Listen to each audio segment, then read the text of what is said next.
Silas Vane knelt in the smoking ruins of what used to be home, his parents' bodies still warm beneath the collapsed timbers. The war had taught him mercy. The camps had taught him patience. His father had taught him that violence was the last refuge of weak men. But as he lifted his mother's charred hand and found her wedding ring melted into her flesh, something ancient and terrible woke inside his chest. 4 names.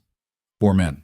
4 reasons why the code he'd lived by his entire life was about to die in the same fire that took everything else. If you're watching from anywhere in the world, drop your city in the comments below. I want to see how far Silas's story travels. Hit that like button and let's ride this trail together until the very end. The smell hit him first. Silas Vane had been riding for 3 days straight, the Montana sky bruised purple with an early autumn storm, when the wind shifted and brought him the scent of burning wood, charred meat, and something sweeter underneath, something that made his stomach turn even before his mind could name it. He kicked his horse into a gallop. The ranch appeared over the ridge like a broken promise. Smoke still curled from the blackened skeleton of the barn. The house his grandfather had built with timber from the mountains and stones from the creek bed, was nothing but ash and scorched foundation. Fence posts stood like grave markers, livestock scattered or dead. The vegetable garden his mother had tended for 20 years trampled into mud. Silas dismounted before his horse fully stopped, his boots hitting the ground hard. His breath came shallow and fast. The war had taught him to steady his pulse under fire, to keep his hands from shaking when artillery shells screamed overhead. But this was different. This was home. This was sacred ground. "Ma!" His voice cracked. "Pa!" Only the wind answered. He ran toward the house, stumbling over debris, his eyes scanning desperately for movement, for life, for anything that wasn't ruin. The front door lay splintered in the dirt. The porch where he'd learned to whittle, where his father had taught him to read by lantern light, was gone entirely. Inside, the destruction was absolute. Furniture overturned and smashed, glass everywhere. His mother's china cabinet, the one thing she'd brought from St. Louis, the one piece of her old life she'd carried into this hard country, shattered beyond recognition. Books burned, photographs curled black at the edges. And in the center of what used to be the parlor, beneath a collapsed beam, he found them. His father first. Face down, one arm stretched toward the door, as if he'd been trying to reach something, or someone. The back of his head caved in, blood pooled dark beneath him, already drying in the heat of the fire. Silas fell to his knees. "No, no, no, no!" He crawled forward, hands shaking, and touched his father's shoulder. The body was still warm. This had happened recently. Hours, maybe, not days. He forced himself to look at his mother. She was partially pinned beneath the same beam, her dress scorched, her face turned away from him as if even in death she couldn't bear to see what had become of her home. He reached out gently and turned her head toward him. The scream that tore from his throat was not human. Her face was untouched, peaceful almost. But her hands, her beautiful, gentle hands that had sewn his shirts and bandaged his scrapes and held his face when he'd returned from the war camps thin and haunted, were burned down to the bone. He could see where she'd tried to fight, tried to push the burning timber away, tried to live. On her left hand, her wedding ring had melted into her flesh. Silas rocked back on his heels, his vision blurring. The world tilted. Sound became distant and muffled, as if he were underwater. His heart hammered against his ribs so hard he thought it might crack them. This wasn't war. This wasn't battle. This was murder. He stayed there. He didn't know for how long, kneeling in the ash and blood, his parents' bodies growing cold beside him. The storm broke overhead, rain hissing as it hit the hot ruins, and still he didn't move. When he finally stood, his legs were numb. His hands were black with soot. His mind was empty of everything except a single, terrible clarity. Someone had done this. Someone had come to this peaceful place, this home that had never harmed anyone, and they had destroyed it. Burned it, murdered the 2 people who had raised him to believe in mercy, in second chances, in the idea that violence was a failure of character. He stumbled outside, gulping air that tasted like ash and death. The rain was falling harder now, soaking through his shirt, plastering his dark hair to his forehead. He bent over, hands on his knees, and vomited into the mud. When the spasms finally stopped, he straightened slowly. That's when he saw the hoof prints, multiple horses, 4, maybe 5, leading away from the ranch, heading east toward the breaks and the badlands beyond. Recent enough that the rain hadn't completely washed them away yet. Silas walked to his horse, his movements mechanical, his face empty. He dug through his saddlebags until he found what he was looking for. The worn leather journal his father had kept, the one where he recorded everything: cattle sales, weather patterns, debts owed and paid, names of neighbors and strangers who passed through. He flipped through the pages with trembling fingers, rain soaking the paper, ink running. There had to be something, some clue, some reason. Near the back, he found it. A page dated 3 weeks earlier, written in his father's careful hand. Trouble came today. 4 men. Said they were buying cattle, but I could tell they were scouting. Didn't like the look of them. The one who did the talking called himself Rhett Corwin. Mean eyes. The others, Cole Driscoll, scar on his neck, Jack Henley, missing 2 fingers on his left hand, and one they called Mercer, older, quiet, dressed too fine for ranch work. Told them we had nothing to sell. They left, but I don't trust it. Something's wrong. Beneath that, in fresher ink, another entry from just 2 days ago. Saw riders on the ridge at sunset. Same men, I think. Didn't come down, just watched. Told Margaret to keep the rifle loaded. She thinks I'm being foolish. I pray she's right. Silas read it 3 times, committing every word to memory. Rhett Corwin, Cole Driscoll, Jack Henley, Mercer. 4 names. 4 men who were about to learn that the war hadn't beaten the fight out of Silas Vane. It had just taught him how to survive long enough to finish what others started. He carefully tore the page from the journal and tucked it inside his shirt, next to his heart. Then he walked back to the ruins and spent the next 3 hours digging graves in the rain-softened earth behind what used to be the barn. He had nothing to wrap them in, no preacher to say words over them, no neighbors to help carry the weight. He did it alone, with his bare hands when the shovel broke, lowering his parents into the ground with a gentleness that felt like agony. He arranged his mother's hands across her chest, hiding the burns. He closed his father's eyes. When it was done, he stood in the rain and the gathering dark, covered in mud and ash, and felt something inside him shift and break and reshape into something entirely different. He had gone to war a boy who believed in principles. He had come home a man who understood that sometimes principles got you killed. But this was different. This was personal. He went to the burned-out barn and searched until he found his father's old gun belt, somehow untouched in a corner where the fire hadn't quite reached. The holster was empty, the revolver probably stolen, but Silas strapped it on anyway, feeling the unfamiliar weight settle against his hip. He'd never been much of a gunfighter. His father had taught him to shoot for hunting, not killing. The war camps had been about survival, not marksmanship. But he was a fast learner, and he had something most men didn't: nothing left to lose. From the ruins of the house, he salvaged what little remained: a half-burned photograph of his parents on their wedding day, a tin cup that had somehow survived intact, his mother's sewing scissors. Meaningless things that meant everything. He packed them carefully in his saddlebags, along with what little food he could find that hadn't been destroyed. Then he mounted his horse and turned east, following the trail of hoofprints that were already beginning to disappear in the rain. The storm broke just before dawn, revealing a landscape of scrub grass and broken stone, coulees and dry creek beds that led deeper into the territorial badlands. Silas rode at a steady pace, his eyes on the ground, reading sign the way his father had taught him. The tracks led him to a way station 20 miles from the ranch, a squat, miserable building that served whiskey and sheltered drifters who didn't ask questions and didn't answer them. Silas tied his horse outside and pushed through the door. The place stank of unwashed bodies, stale smoke, and rot-gut alcohol. 3 men sat at a corner table playing cards. A woman with tired eyes cleaned glasses behind a makeshift bar. An old man slept in a chair by the cold stove. They all looked up when Silas entered.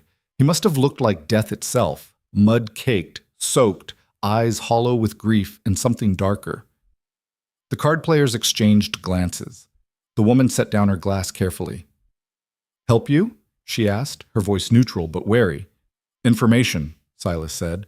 His voice sounded strange to his own ears, flat, cold, nothing like the man he used to be. 4 men came through here, maybe yesterday, maybe the day before. One called Rhett Corwin, another with a scar on his neck, one missing fingers, the fourth dressed too fine for this country.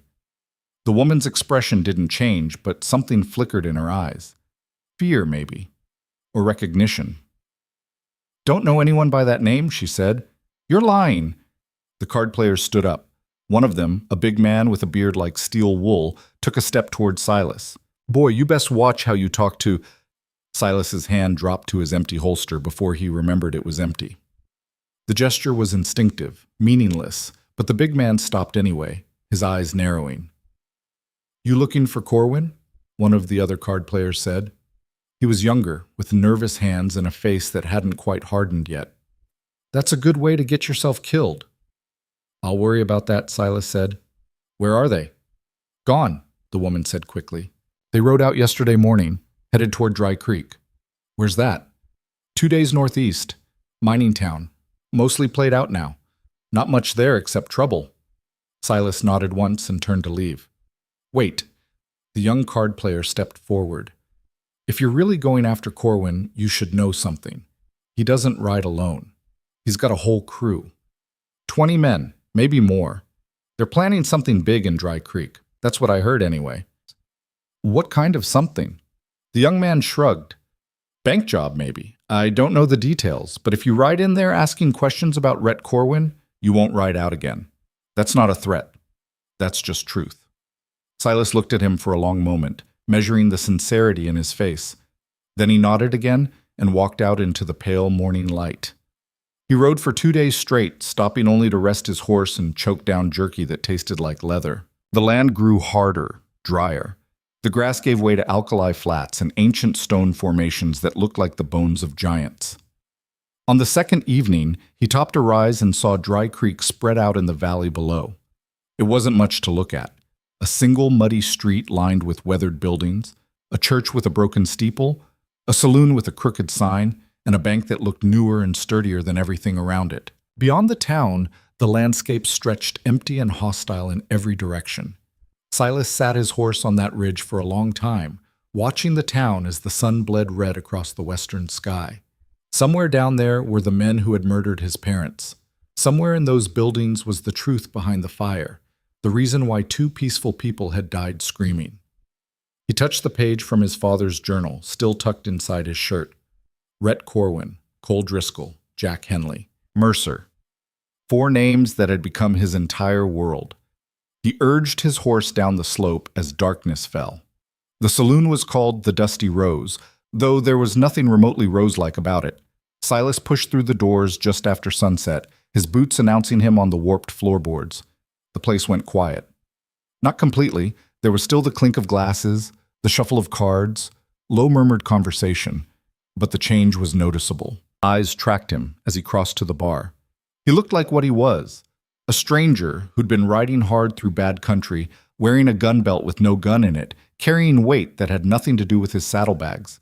The bartender was a thin man with an ambitious mustache and the kind of face that had seen enough violence to recognize it in others. "Whiskey," Silas said. The bartender poured without comment, setting the glass down with care. Silas paid with a coin from his father's money pouch and drank it in one swallow, feeling the burn clear some of the fog from his mind. "I'm looking for someone," he said quietly. "Most people are," the bartender replied. 4 men, one named Rhett Corwin." The glass the bartender was cleaning slipped from his hand and shattered on the floor. The saloon went completely silent this time. Silas turned slowly, his back to the bar, and surveyed the room. 20, maybe 25 men. Some of them looked like miners or ranch hands, worn down by honest work. Others had the lean, watchful quality of men who lived outside the law. And in the far corner, at a table by himself, sat a man in a fine wool coat and pressed trousers, his hair silver at the temples, his hands folded calmly in front of him. He looked like a banker or a lawyer, someone who belonged in St. Louis or San Francisco, not this dying town in the middle of nowhere. Their eyes met across the smoke-filled room. The man smiled slightly, raised his glass in a small salute, and took a sip. "You must be new here," a voice said behind Silas. He turned to find a woman standing there, maybe 30, with dark hair pinned up and eyes that had seen too much and given up trying to forget it. She wore a faded blue dress and carried herself with the weary dignity of someone who'd made peace with disappointment. "Just rode in," Silas said. "Then you should ride out," she said quietly. "Asking about Rhett Corwin in this town is like asking about the devil in church. People hear you, and they start wondering which side you're on. I'm not on any side." "Then you're already dead, you just don't know it yet." She started to walk away, but Silas caught her arm gently. She stiffened but didn't pull back. "Please," he said, and something in his voice, the raw edge of grief, the desperate need for answers, made her stop. "I need to find him. I need to know where he is." The woman studied his face for a long moment. Whatever she saw there softened something in her expression. "What did he do to you?" "He murdered my parents and burned my home to the ground." The words came out simple and terrible, and the woman's eyes widened slightly. She glanced around the saloon, then leaned in closer, her voice dropping to barely a whisper. "Corwin's not in town yet, but he's coming. 3 days, maybe 4. Everyone knows it. That's why half these people are still here. They're his men, waiting. The other half are too scared to leave." "And you?" "I'm just trying to survive until someone finally burns this whole cursed place down." She paused. "There's a man you should talk to. Calls himself Elias Mercer. That's him in the corner, the one who looks like he wandered out of a courtroom." Silas felt his heart kick against his ribs. Mercer. One of the 4 names. The woman saw his reaction and frowned. "You know him?" In a manner of speaking. "Be careful with him. He's not like the others.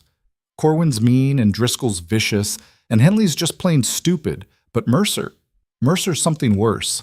He's smart, and in this country that makes him dangerous in a whole different way." She slipped away before Silas could ask anything else, disappearing into the back rooms of the saloon like smoke. Silas turned back to the corner table. Elias Mercer was still watching him, that slight smile still playing at the corners of his mouth. He gestured to the empty chair across from him, an invitation. Every instinct Silas had screamed at him to walk over there and put his hands around that man's throat, to demand answers, to make him pay for what he'd done. But he forced himself to breathe, to think, to remember that he was one man with an empty holster in a room full of killers. He crossed the saloon floor slowly, aware of every eye on him, and sat down across from Elias Mercer. Up close, the man was older than Silas had first thought, maybe 50, with lines around his eyes and a scar that ran along his jawline. But his hands were steady, his gaze clear and calculating. "You're either very brave or very foolish," Mercer said, his voice cultured and smooth.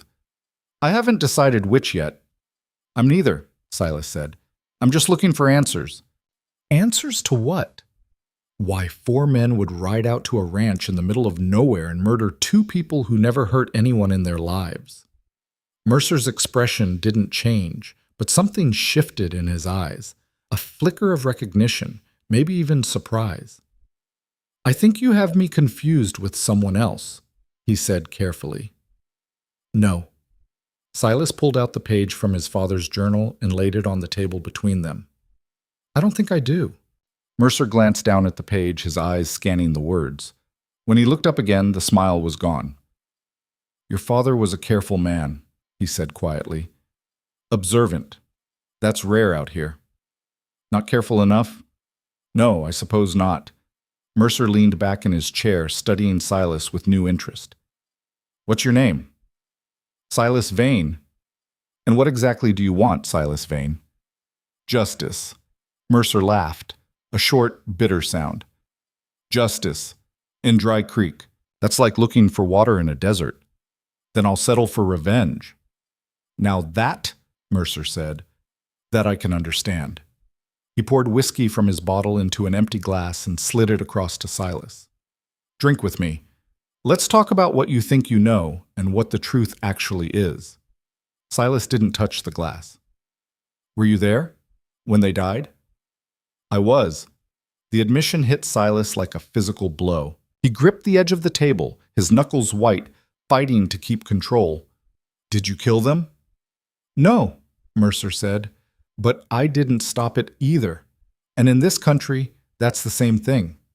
"Why?" The word came out broken, raw with pain. "Why did they have to die?" Mercer was quiet for a long moment, turning his glass in slow circles on the table. When he finally spoke, his voice was different, heavier, weighted with something that might have been regret. Because your father's ranch sat on land that Rhett Corwin wanted. Because there's a bank in this town with more money than sense. Because Corwin needed a place to hide his crew while they planned the robbery, and your father's property was perfect, remote, defendable, with clean water and good grass. He met Silas's eyes. Because when your father said no, Corwin decided to make an example, to show what happens when people refuse him. That's it? Silas whispered. They died over land? Welcome to the frontier, son. People die over less out here. Silas felt something inside him crack and give way. All the grief, all the rage, all the terrible emptiness of the last few days came crashing down at once. His father had been right. Violence was the refuge of weak men. And now Silas understood that weakness wasn't about strength or courage. It was about being too cowardly to imagine a world where people could just live, where they didn't have to die for the ambitions of men like Rhett Corwin. He stood up slowly, his chair scraping against the floor. I'm going to kill them, he said. All of them. Corwin, Driscoll, Henley. Every man who was there that night. And me? Mercer asked. Are you going to kill me too?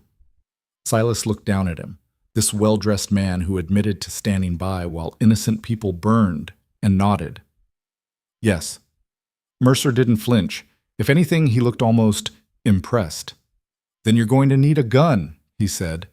He reached into his coat and pulled out a revolver, a beautiful piece of craftsmanship, the metal dark and well-oiled, the handle carved from bone. He set it on the table between them. This is a Colt Peacemaker, 6 shots, .45 caliber. It will kill a man at 100 yards if you know how to use it. Mercer pushed it across the table toward Silas. Take it.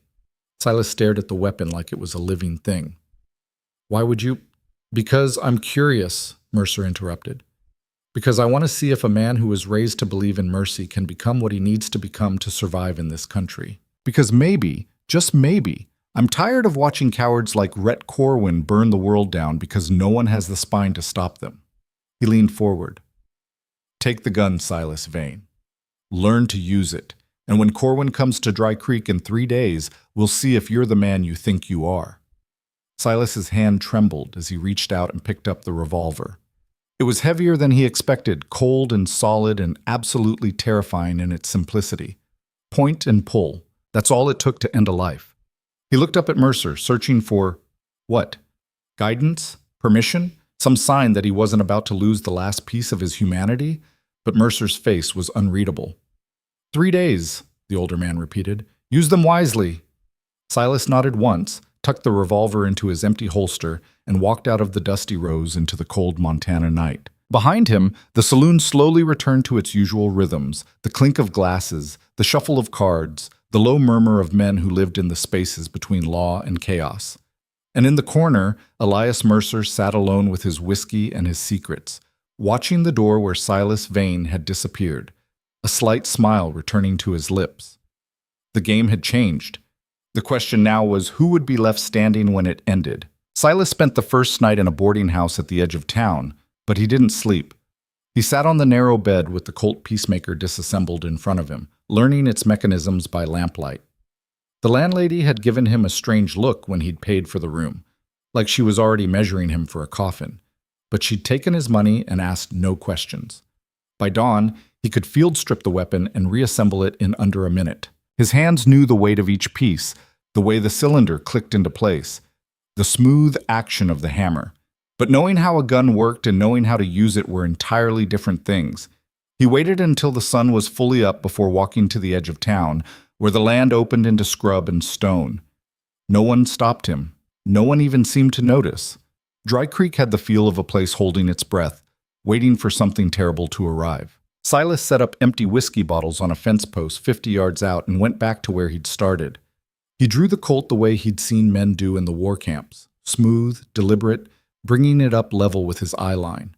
His first shot kicked harder than he expected, jerking his arm up and sending the bullet high and wide. The bottles sat untouched. He tried again, and again, and again. After 20 rounds, his hand was sore, and his ears were ringing, but he'd managed to shatter exactly 2 bottles. The rest of his shots had gone into the dirt or sailed over the fence into empty country. "You're gripping too tight." Silas spun around to find a boy standing there, maybe 14, gangly and sundark, watching him with the kind of intensity that suggested he'd been there for a while. "You're choking the life out of it," the boy continued, nodding at the Colt. "Gun's not trying to run away from you. Let it sit in your hand like it belongs there."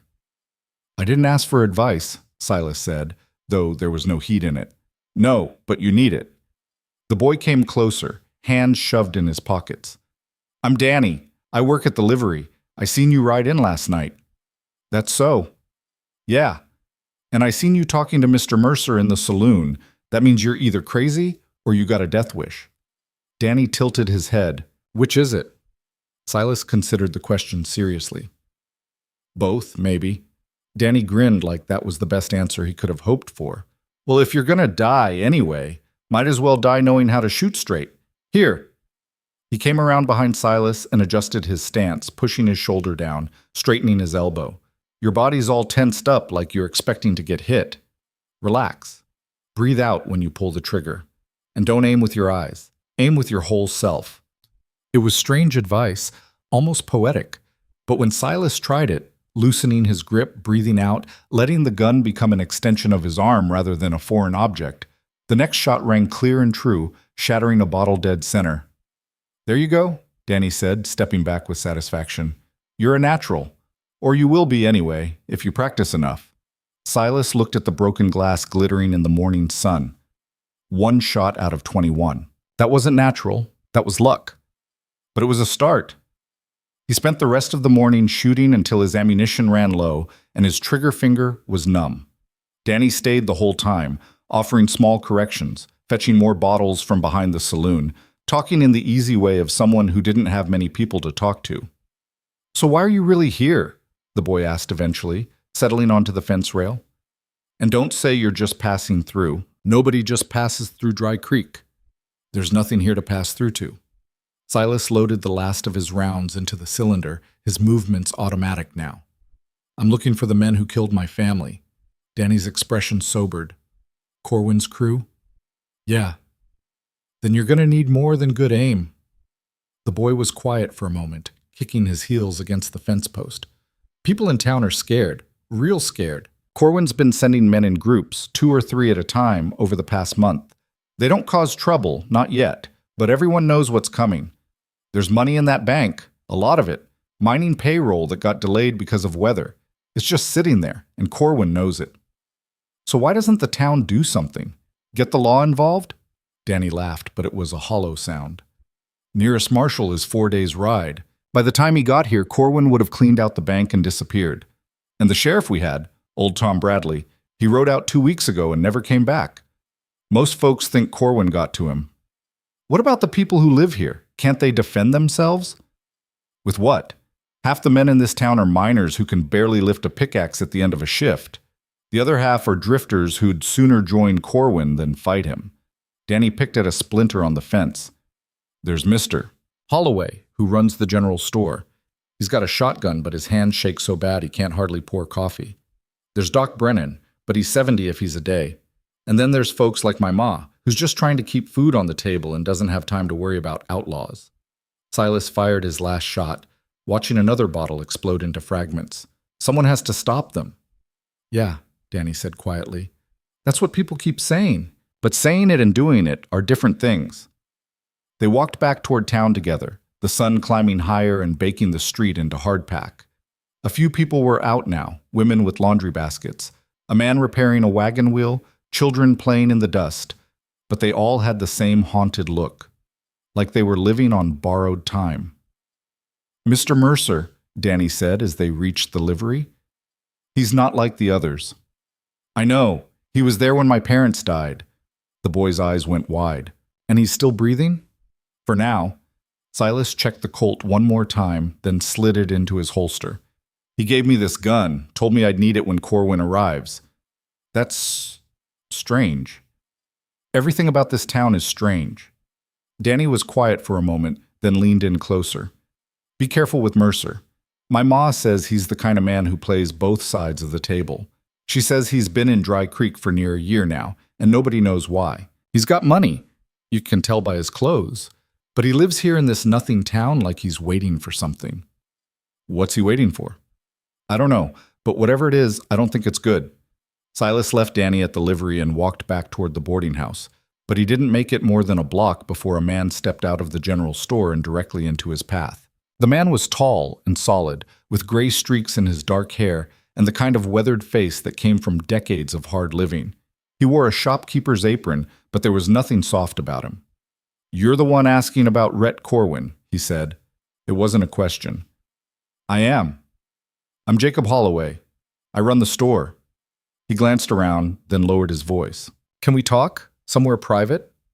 They ended up in the back room of the general store, surrounded by crates of supplies and sacks of flour. Holloway closed the door and turned to face Silas with the intensity of a man who'd been carrying something heavy for too long. "I don't know who you are or why you're here," Holloway said, "but if you're planning to go up against Corwin, I need to know." "Why?" "Because this town needs help, and I'm not too proud to ask for it." Holloway pulled out a chair and sat down heavily. 3 days from now, maybe 4, Corwin's going to ride in here with 20 men and take everything we have. The bank's got $40,000 in it, payroll for the Silver Star mine up in the hills.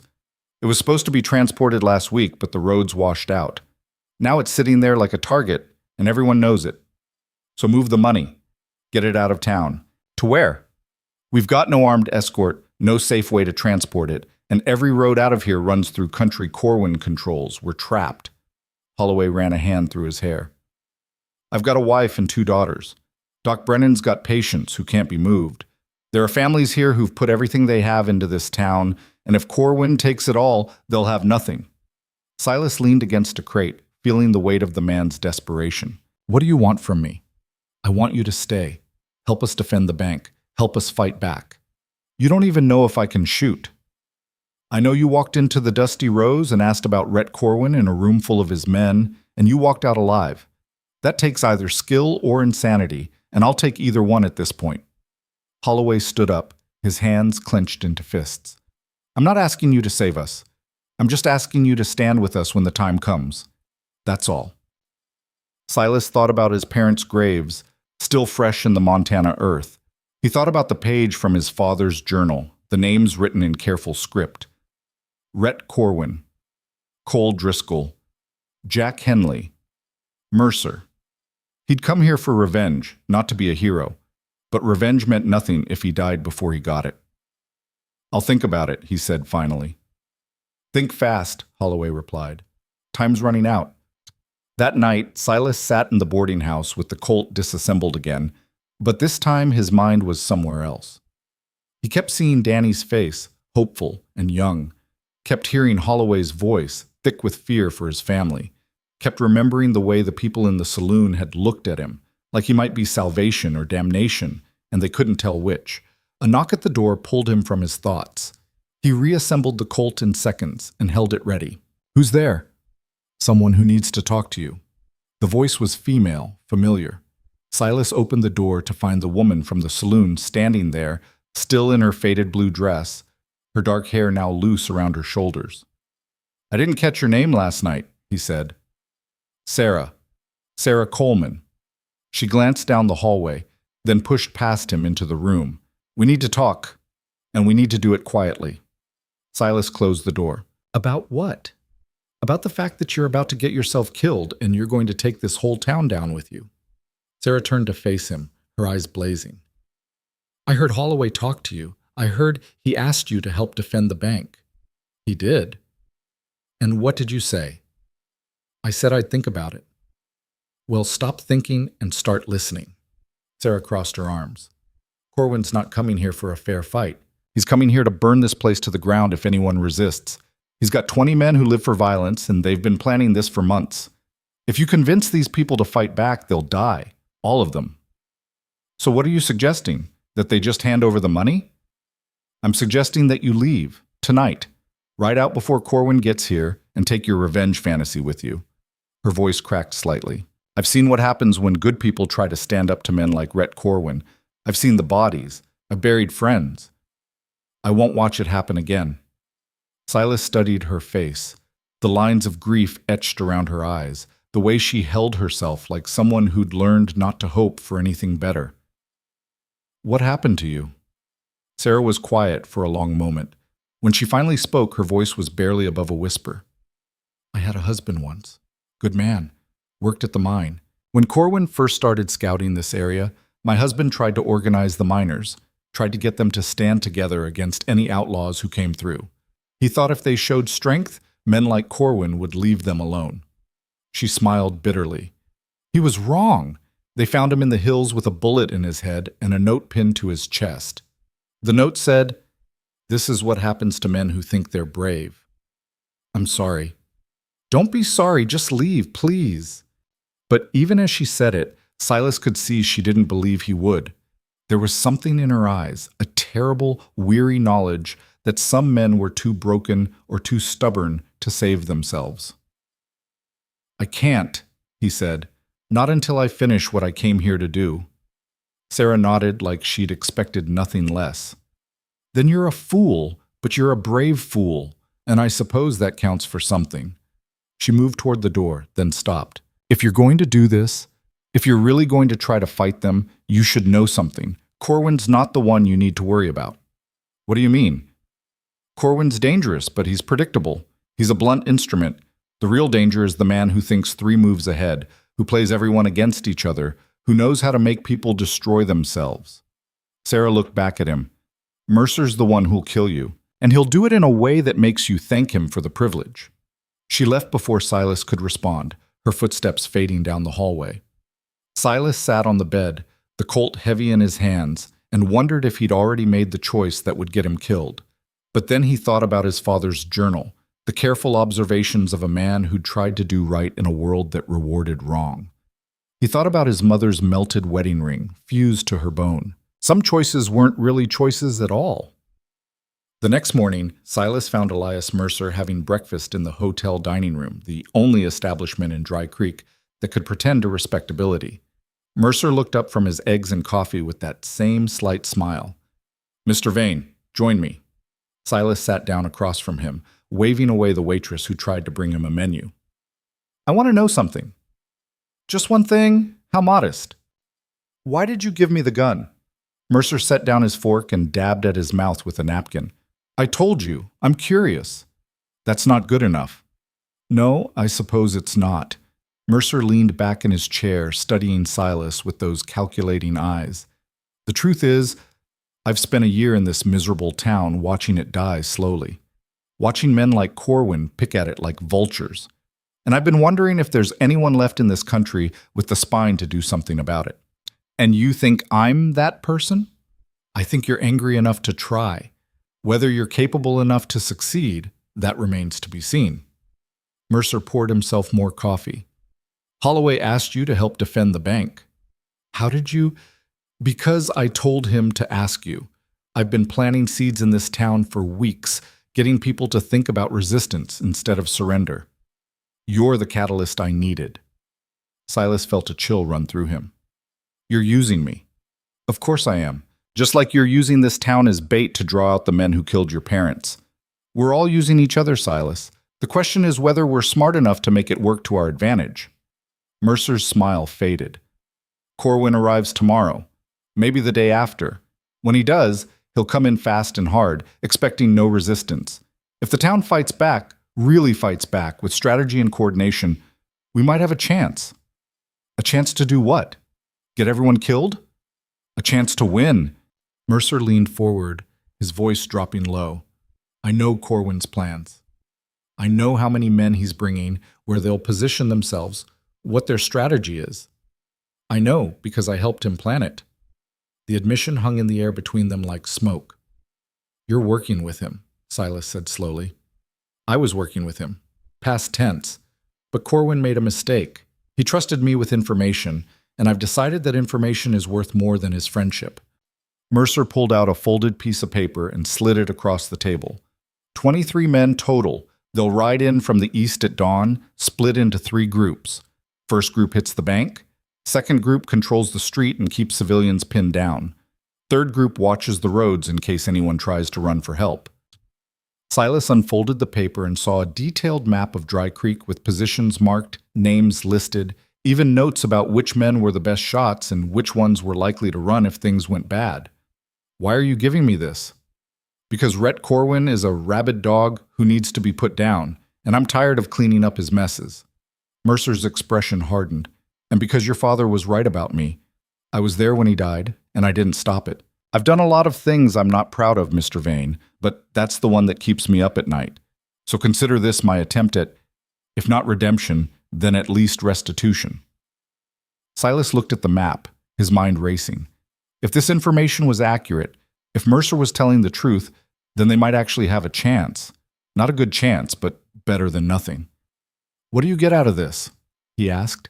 The satisfaction of watching Rhett Corwin realize he's not as clever as he thinks he is. And maybe, if we're all very lucky, a chance to walk away from this life and start somewhere new with a conscience that's slightly less heavy. Silas folded the map and tucked it inside his shirt. If you're lying, if this is some kind of trap, then you'll kill me. Yes, I know. We've established that. Mercer returned to his breakfast. But I'm not lying. I'm many things, Silas Vane, but I'm not a liar. Not about this.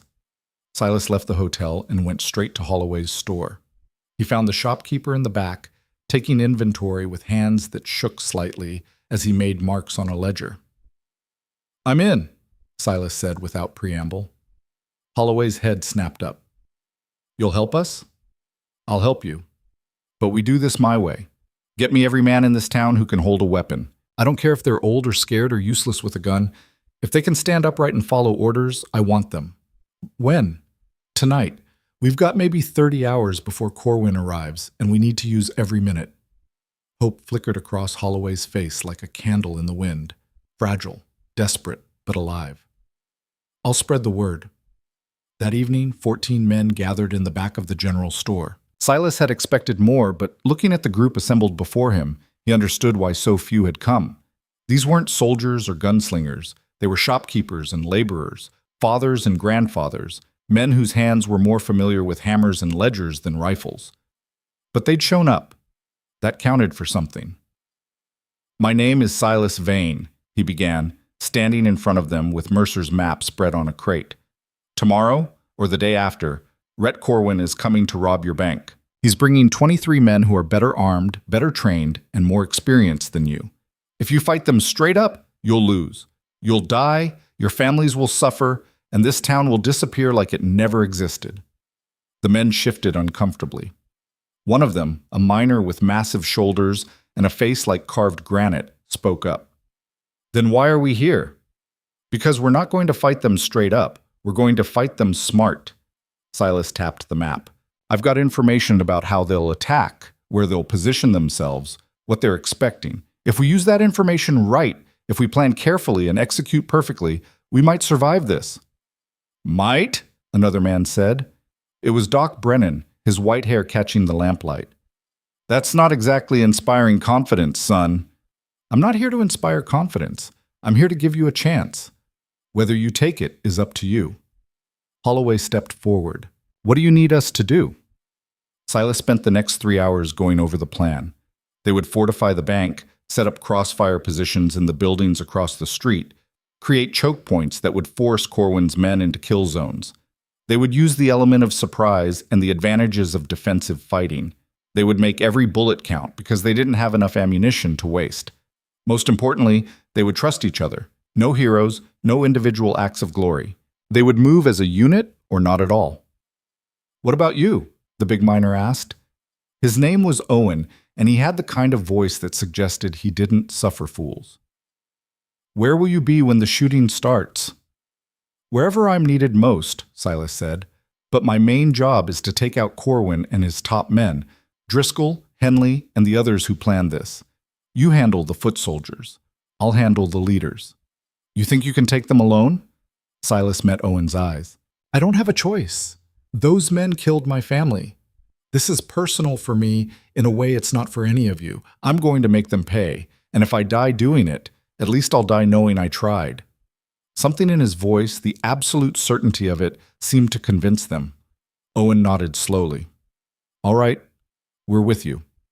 They worked through the night, moving supplies, reinforcing positions, running through scenarios until everyone knew their role. Danny showed up halfway through, insisting he could help, and Silas put him to work as a runner, someone who could move between positions and relay information. You're not fighting, Silas told him firmly. You're too young. I'm old enough to care what happens to this town, then care enough to stay alive and rebuild it after this is over. Danny didn't look happy, but he agreed. By dawn, they were as ready as they'd ever be. The bank was fortified with furniture and sandbags. Rifles were distributed to men who'd sworn they knew how to use them. Positions were assigned and fallback routes established. It wasn't perfect. It was barely functional, but it was something. Silas stood on the roof of the general store as the sun came up, looking out at the empty street below. Somewhere to the east, Rhett Corwin was riding toward this town with violence in his heart and blood on his mind.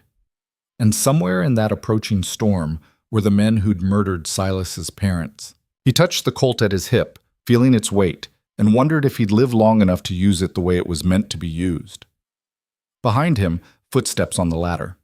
Sarah Coleman climbed up onto the roof, her hair tied back, her face set with grim determination. "I thought you wanted me to leave," Silas said. "I did, but you didn't listen, so now I'm stuck here with the rest of you fools."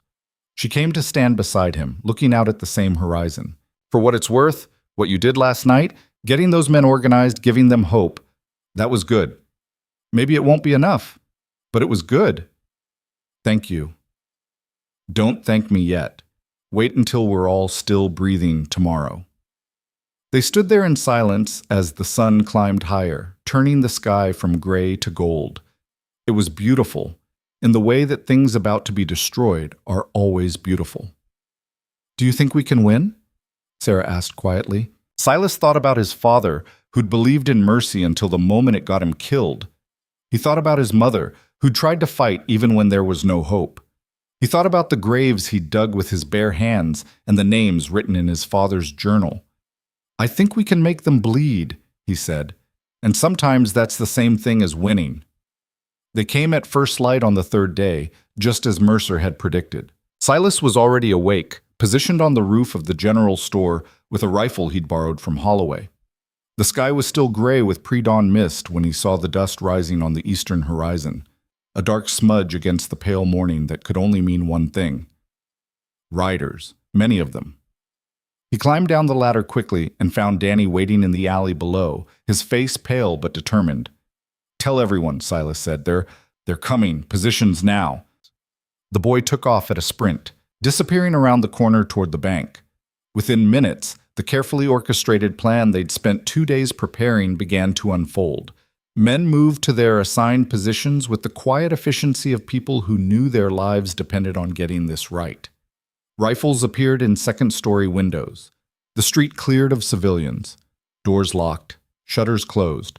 Dry Creek transformed from a living town into a trap waiting to spring. Silas moved through the buildings, checking each position, making sure everyone understood their role. Owen was positioned in the hotel with 3 other men, their rifles trained on the bank's front entrance. Doc Brennan and 2 shopkeepers held the mercantile across from the general store. Holloway himself was inside the bank with the remaining defenders, ready to make a final stand if everything else failed. "Remember," Silas told each group, "don't fire until I do. Let them think we're just another frightened town. Let them get comfortable." Sarah found him as he was making his final rounds. She'd armed herself with a rifle that looked too big for her frame, but she held it like she knew what she was doing. "I'm not asking permission," she said before he could speak. "I'm fighting. I wasn't going to stop you." "Good. Because I've got a score to settle with these men, too." Her jaw was set, her eyes hard. "My husband wasn't the only person Corwin's crew has killed. Half the graves in our cemetery are there because of them." Silas nodded. "Stay with Doc Brennan's group. If things go bad, fall back to the bank. And if the bank falls, then run. Get as many people out as you can and don't look back." She studied his face for a long moment. "You're not planning to run, are you?" "No. I didn't think so." Sarah reached out and touched his arm briefly, a gesture of solidarity or farewell. He couldn't tell which. "Try to stay alive anyway. This town could use more fools like you." She left before he could respond, moving toward her position with her rifle held across her chest. Silas climbed back to the roof just as the riders crested the last hill and began their descent toward town.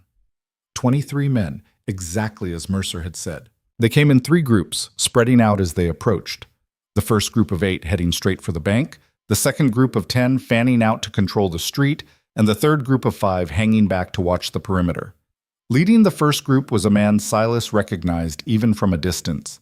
Rhett Corwin sat tall in his saddle, his hat pulled low, his posture radiating the kind of confidence that came from never having faced real opposition. Next to him rode a thin man with a bandana covering the lower half of his face, Cole Driscoll, judging by the scar visible above the cloth.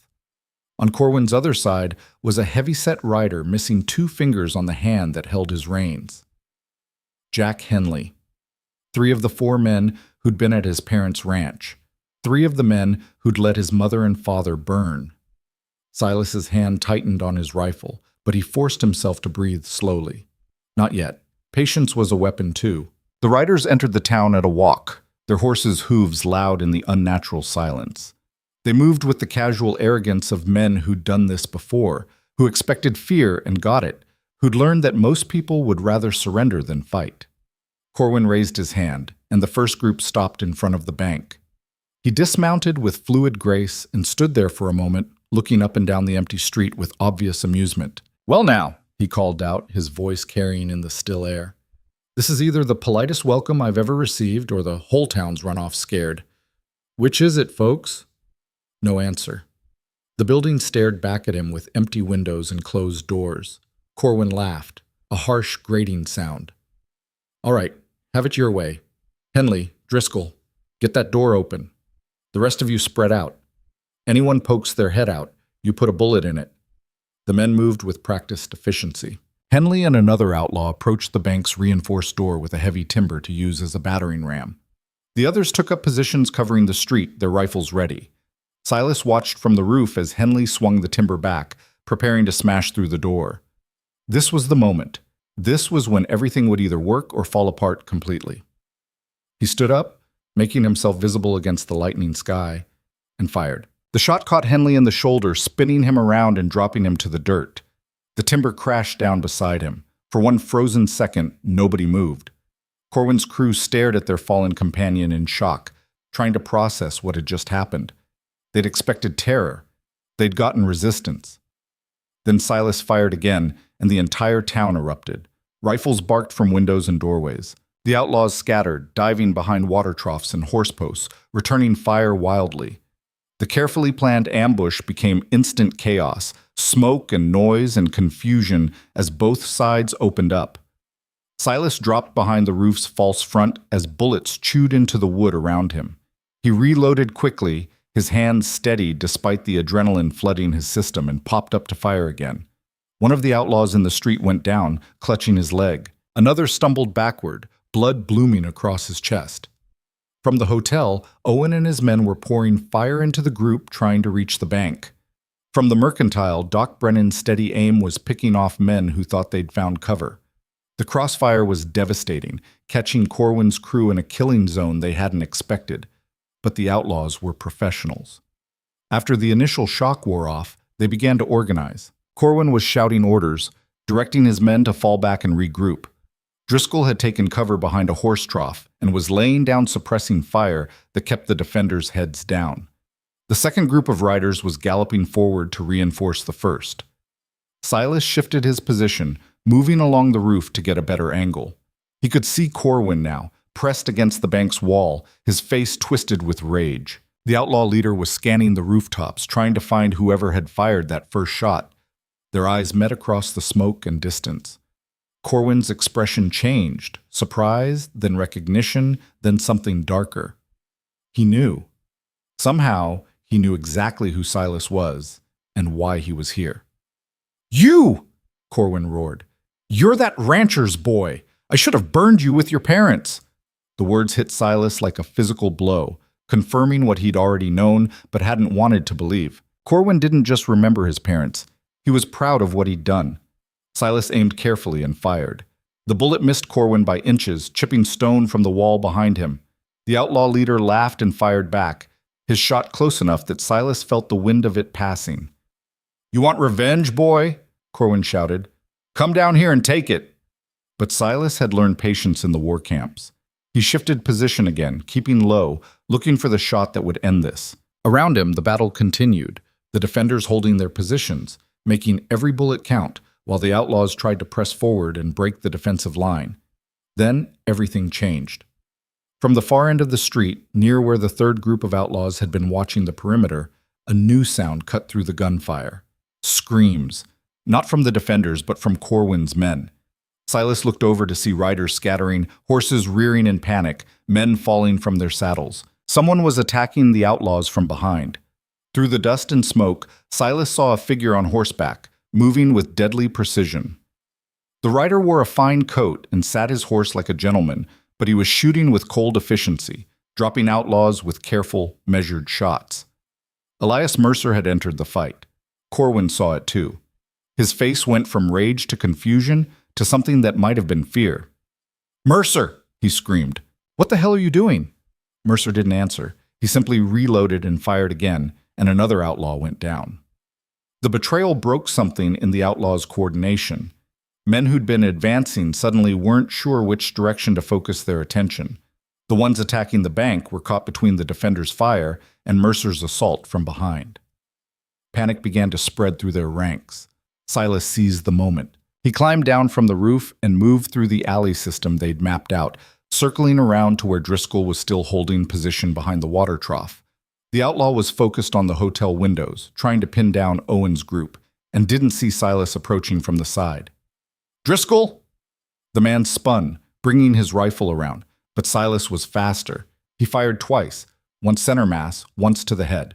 Driscoll collapsed backward into the dirt, his bandana slipping down to reveal the scar on his neck, the scar his father had noted in his journal.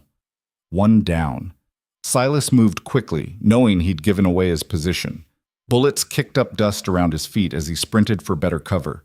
He dove behind a horse post just as a volley of shots tore through the space where he'd been standing. Across the street, he could see the bank's door hanging open. Some of the outlaws had managed to get inside during the chaos. He heard shouting from within, Holloway's voice, followed by gunfire. The bank was being breached. Silas ran for it, crossing the open street in a desperate sprint. Bullets whined past him. Something tugged at his sleeve, a near miss. He hit the bank's doorway at full speed and rolled inside, coming up with the Colt already in his hand. The interior of the bank was a war zone. 2 outlaws were down, killed by the defenders. Holloway had taken a bullet in the arm but was still fighting, trading shots with a man behind the teller's counter. The vault door stood open, and Silas could see one of the outlaws stuffing money into a saddlebag. Jack Henley was there too, his shoulder bleeding from Silas's earlier shot, but still moving, still dangerous. He saw Silas and brought his rifle up. Silas fired first. The Colt kicked in his hand and Henley staggered, dropping his rifle. But he didn't go down. Instead, he pulled a revolver from his belt and fired back. The shot going wild, but close enough to make Silas duck. They circled each other in the confined space, both wounded, both determined. Henley's face was twisted with pain and rage. "You killed Cole," he spat. "You killed my brother. Your brother helped murder my parents. They were nobody, just dirt farmers on land we needed."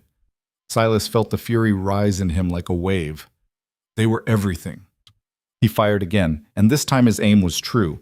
Henley went down hard, his gun clattering across the floor, his eyes going glassy. He tried to say something, maybe a curse, maybe a plea, but only blood came out. 2 down. The outlaw at the vault had abandoned the money and was trying to make it to the back door. Silas let him go, turning instead to help Holloway, who'd managed to shoot the man behind the counter but was losing blood fast. "Keep pressure on it," Silas told him, tearing a strip from his own shirt to bind the wound. "You're going to be fine." Did we hold them?" "We're holding them." Outside, the gunfire was becoming sporadic. Silas moved to the doorway and looked out at a street littered with bodies and wounded horses. The outlaws were falling back, their numbers severely reduced, their confidence shattered. Mercer had cut them off from their escape route, and the defenders' crossfire had taken a brutal toll. But Rhett Corwin was still standing, still fighting, still screaming orders to men who were too busy dying or running to listen. Silas stepped out of the bank and into the street. Corwin saw him immediately. The outlaw leader was bleeding from a graze on his face, his expensive clothes torn and dusty, but his eyes still burned with that arrogant fury. You, Corwin snarled, you did this. You ruined everything. You ruined everything, Silas said, his voice steady despite the chaos around them. The day you rode onto my father's land. The day you decided their lives meant nothing. Their lives didn't mean nothing. They meant an example. Corwin spat blood. I needed that ranch and your father refused to sell. What was I supposed to do? Leave. Find another place. Be literally anything other than a murderer. Corwin laughed. That same harsh, grating sound. You don't understand this country at all, do you, boy? Out here, you take what you want or someone else takes it from you. Your father was weak. Weak men don't survive. My father was stronger than you'll ever be, Silas said. He built something instead of just destroying what other people made. And where is he now? In the ground, just like you're about to be. Corwin drew, his hand moving with the speed of long practice. But Silas had been preparing for this moment since the night he'd found his parents' bodies. He'd practiced with Danny's guidance until his hands blistered. He'd drilled the motion until it was muscle memory. He'd thought about nothing else but this confrontation. The Colt cleared leather smooth and fast, and Silas fired. The bullet caught Corwin in the chest, high and center. The outlaw leader stumbled backward, his own shot going into the dirt. He looked down at the spreading red stain on his shirt with an expression of absolute disbelief. No, he whispered. No, this isn't... I don't lose to farmers' boys. Silas walked forward, the Colt still trained on Corwin. You just did. Corwin tried to raise his gun again, but his strength was failing. He fell to his knees, then onto his side, his blood pooling in the Montana dust. His eyes stayed open, staring at nothing, as the life drained out of them. 3 down. The remaining outlaws saw their leader fall and broke completely. Those who could still ride mounted their horses and fled, leaving their dead and wounded behind. Mercer let them go, lowering his weapon as the sound of hoofbeats faded into the distance. The battle was over. Silas stood in the middle of the street, breathing hard, the Colt heavy in his hand. Around him, the defenders were emerging from their positions, some wounded, some in shock, all of them alive. They'd done it. Against impossible odds, they'd held the town. But Silas felt no triumph, only a hollow emptiness where his rage had been. Owen came down from the hotel, his shirt stained with powder smoke. We lost 2 men, Miller from the mining crew and young Thompson who worked at the livery. Doc's got 3 others who'll need surgery, but he thinks they'll make it. Silas nodded, barely hearing him. His eyes were scanning the street, looking for one person in particular. Mercer dismounted and walked toward him, holstering his weapon. The older man's face was unreadable, but there was something in his eyes. Satisfaction, maybe, or relief. That was quite a performance, Mercer said. You helped us, Silas said. Why? I told you, I was tired of cleaning up Corwin's messes. Mercer looked down at the outlaw leader's body. And I meant what I said about your father. What happened to him bothered me more than I cared to admit. So this was guilt? Among other things. Mercer's smile was thin. Also pragmatism. Corwin was becoming a liability. He was too violent, too unpredictable. He would have gotten us all killed eventually. Something in the way Mercer said us all made Silas's instincts flare. Before he could examine the feeling, Sarah appeared at his elbow, her face streaked with powder smoke and sweat. The bank's secure, she reported. All the money's still there. Holloway's asking for you. Silas started toward the bank, but Mercer's voice stopped him. Before you go celebrate your victory, there's something you should know. Silas turned back. What? This wasn't the only plan in motion today. Mercer's expression was neutral, but his eyes were calculating. Corwin's attack was always going to fail. I made sure of that when I gave you his strategy. But while everyone was focused on the bank, on the shooting and the dying, something else was happening. What are you talking about? The money, Silas, $40,000 in the vault. Do you really think I went through all this trouble just to save a dying town and ease my conscience? Mercer's smile returned cold and sharp. I told you I was many things, but I'm also a practical man, and practical men don't walk away from opportunities. Understanding crashed over Silas like cold water. You were planning to steal it yourself. Not planning, did. While you were all fighting for your lives, I had men moving through the bank's back entrance. They've already transferred most of the money to a wagon waiting on the North Road. By tomorrow morning, I'll be in Canada with more wealth than Corwin ever dreamed of. You son of... Silas went for his gun, but Mercer was faster. His revolver was already drawn, already aimed at Silas's chest. Don't, Mercer said quietly. I gave you a weapon, trained you, helped you get your revenge. I saved this town and gave you your parents' killers. Don't make me regret that generosity by forcing me to shoot you. Around them, the other defenders were starting to notice the confrontation. Owen was reaching for his rifle. Sarah had her gun halfway raised. Everyone stay calm, Mercer called out, his voice carrying authority. I'm leaving, peacefully if possible, violently if necessary. The choice is yours. You used us, Silas said, his voice shaking with fury. You used this entire town as a distraction for your robbery. I used everyone, Mercer corrected, including Corwin, including you. That's what I do. I find the angles nobody else sees and I exploit them. It's how I've survived this long in a country that eats honest men alive. He began backing toward his horse, his gun never wavering. If it makes you feel better, think of this as a transaction. You wanted revenge, and I gave it to you. The town wanted to survive, and I made that possible. I wanted money, and I took it. Everyone gets what they need. That money belongs to the miners, Owen said, his voice hard. It's their pay. Their families depend on it. Then the mining company will pay them again. They're not going to let a whole crew starve over a single lost payroll. But me? Mercer smiled. This is my one chance to get out of this life with enough money to start over somewhere civilized. I'm taking it. Silas's mind was racing, trying to find an angle, a way to stop this. But Mercer had planned too well. He was already mounted, already moving backward down the street, his gun still trained on the crowd. One more thing, Silas, Mercer called out. That piece of advice your father gave you about violence being the refuge of weak men? He was wrong. Violence is just a tool, like any other. The question isn't whether you use it. The question is what you use it for. You used it for revenge. Corwin used it for power. I used it for profit. We're not so different, you and I. We're nothing alike, Silas spat. Keep telling yourself that. Maybe someday you'll believe it. Mercer tipped his hat mockingly. Thank you for the distraction, gentlemen. And Silas, your parents would be proud. You became exactly what you needed to be to survive. That's all anyone can ask. He turned his horse and galloped out of town, heading north, leaving chaos and confusion in his wake. Silas stood frozen, the Colt still in his hand, fury and helplessness warring inside him. He'd killed 3 men today. He'd avenged his parents. He'd saved the town. And he'd been played for a fool by the one man he should have seen coming. Sarah moved to his side, her hand on his arm. Let him go. We've lost enough people today. He stole everything. The whole payroll is gone. Yes, but we're still alive. The town's still standing. We beat Corwin's crew. Her grip tightened. That's not nothing, Silas. That's everything. But as Silas looked around at the wounded men, the dead bodies, the smoke-damaged buildings, all he could feel was the bitter taste of incomplete victory. He'd come to Dry Creek for 4 names, 4 men responsible for his parents' deaths. 3 of them were dead.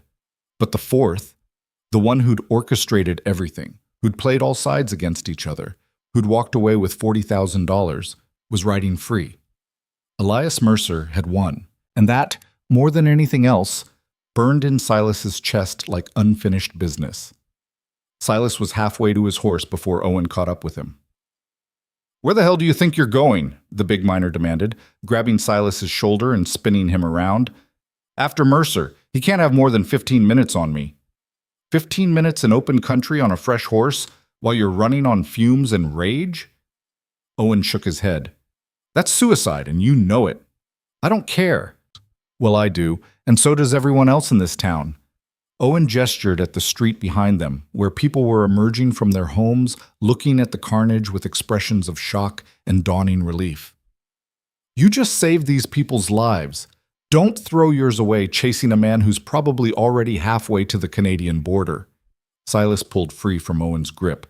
He was there when my parents died. He's the last one. I can't just let him walk away. You're not letting him do anything. He outplayed you. Owen's voice softened slightly. I know that's hard to swallow, but it's the truth. Mercer's been planning this for months, maybe longer. He used Corwin, he used you, he used all of us, and now he's gone. So I should just accept that? I'm saying you should think before you act. Take a breath. Tend to your wounds. Help us bury our dead and figure out what comes next. Owen paused. Then, if you still want to chase him, at least do it with a clear head and a full canteen. Silas looked at his hands. They were shaking, from adrenaline, from exhaustion, from the weight of everything that had happened in the last hour. Owen was right. He was in no shape to track anyone, let alone a man as cunning as Elias Mercer. But the thought of letting him escape, of never seeing justice done for his parents' murder, made Silas want to scream. Sarah approached them, her rifle slung over her shoulder. Doc needs help with the wounded. We've got men bleeding out while you two stand here arguing about a thief who's already gone. The words cut through Silas's anger like a knife. She was right. People were dying right now, and he was wasting time on revenge that might never come. He nodded slowly. All right, show me where I'm needed. The next few hours blurred together in a haze of blood and bandages. Doc Brennan worked with the steady precision of a man who'd seen too many gunshot wounds to count, directing Silas and the others as they carried the wounded into his office and the hotel rooms above the saloon. 2 men didn't make it. Miller died before they could even get him to the doctor, and Thompson lasted long enough to ask about his mother before the light faded from his eyes. The others would survive, though some would carry their scars for the rest of their lives. Silas helped where he could, holding men down while Doc dug out bullets, fetching water and clean cloth, offering what comfort he could to people who'd risked everything based on his promise of a plan. The guilt sat heavy in his chest. These men had trusted him, and yes, they'd won the battle, but at what cost? When the last patient was stable and sleeping under Doc's watchful eye, Silas walked outside and found himself alone in the gathering dusk. The street had been cleared of bodies, but bloodstains still marked the dirt, and the smell of gunpowder lingered in the air. Windows were broken. Buildings were pocked with bullet holes. The town had survived, but it bore the scars. He sat down on the steps of the general store, suddenly aware of how exhausted he was. He hadn't slept in 36 hours. His shoulder ached where a bullet had grazed it during the fight. He hadn't even noticed when it happened. His hands were stained with other men's blood. Here, Silas looked up to find Holloway standing there, his wounded arm in a sling, holding out a bottle of whiskey. Thought you might need this, the shopkeeper said. Silas took it and drank, feeling the burn clear some of the fog from his mind. How's the arm? Doc says I'll live, though I probably won't be lifting anything heavy for a while. Holloway sat down beside him with a grunt. Could have been worse. Could have been dead. I'm sorry about the money. If I'd seen what Mercer was planning, nobody saw it. That's why it worked. Holloway took the bottle back and had a drink himself. I've been thinking about what he said, about everyone getting what they needed, and as much as I hate to admit it, he wasn't entirely wrong. He robbed you. He did, but he also gave us the information that let us survive. Without his map, without knowing where Corwin's men would be positioned, we'd all be dead right now, and they'd have taken the money anyway. Holloway stared out at the darkening street. I'm not saying I forgive him. I'm just saying it's more complicated than simple robbery. My father used to say the world was black and white, right and wrong. No gray areas. Your father sounds like he was a good man, but good men don't always understand how the world actually works. Holloway handed back the bottle. The mining company will send another payroll. It'll take time, and people will struggle, but we'll manage. What we couldn't have managed was everyone dying. Mercer gave us that, even if he took something in return. Silas wanted to argue, but he was too tired. Instead, he just drank and watched the stars begin to appear in the darkening sky. Sarah joined them a few minutes later, sitting on Silas's other side without asking permission. For a while, the three of them just sat there in silence, passing the bottle, existing in the strange stillness that comes after violence. I checked the bank vault, Sarah said eventually. Mercer didn't take it all. There's maybe 5,000 left, probably what his men couldn't carry or what he left behind to make the theft look less obvious. 5,000 out of 40, Holloway muttered. That's not even enough to cover half the payroll. It's enough to start rebuilding, Enough to help the families of the men who died today. Sarah looked at Silas. You could go after him, track him down, maybe even catch him if you're lucky. Or I could stay and help clean up the mess we made. We didn't make this mess, Corwin did, Mercer did. You just tried to survive it. Didn't feel like surviving, Silas said quietly. Felt like I made it worse. 2 men are dead who wouldn't be if I hadn't convinced everyone to fight. And 20 more are alive who wouldn't be if you hadn't organized the defense, Owen said, walking up to join them. He had blood on his shirt and exhaustion written across his face. I just came from Thompson's mother's house. She's devastated, but you know what she said? She said she's glad he died fighting instead of being butchered like a sheep. She said he finally stood for something. That doesn't make him less dead. No, but it makes his death mean something. Owen sat down on the steps below them. I've been in this territory for 20 years, Silas. I've seen towns die. Not from outlaws, but from people being too scared to defend what's theirs. Dry Creek could have been another ghost town by tomorrow. Instead, it's still here. That's because of you. Silas didn't know what to say to that. He'd come to this town for revenge, not to be anyone's savior. But somehow, in the process of hunting the men who killed his parents, he'd become tangled up in something larger than himself. Danny appeared around the corner, running as usual, his young face lit with urgency. Mr. Vane! Mr. Vane! You need to come quick! Silas stood up, his hand dropping automatically to the Colt at his hip. What's wrong? It's one of the outlaws, the one who ran from the bank. He's holed up in the old mining office at the edge of town, and he's saying he'll only talk to you. Everyone exchanged glances. This could be a trap, but it could also be information. Silas followed Danny through the darkening streets to the mining office, a ramshackle building that had been abandoned when the main vein played out. Owen and Sarah came with him, along with 3 other men carrying rifles. The outlaw was visible through the broken window, his gun trained on the door. He was young, maybe 25, with blood staining his shirt from a wound in his side. That's far enough, he called out when he saw them approaching. I want to talk to the one who killed Corwin. The rest of you stay back. Why should I trust you? Silas called back. Because I'm bleeding out and I don't want to die alone in this shithole. The outlaw coughed, and Silas could hear the wet rattle in his lungs. And because I've got information you want.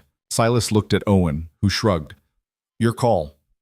Against his better judgment, Silas walked forward alone, his hands visible but ready to draw if needed. He pushed through the door of the mining office and found the outlaw slumped against the far wall, his gun held loosely in one hand. Up close, Silas could see he was worse off than he'd appeared from outside. The bullet wound in his side was serious, and he'd lost a lot of blood.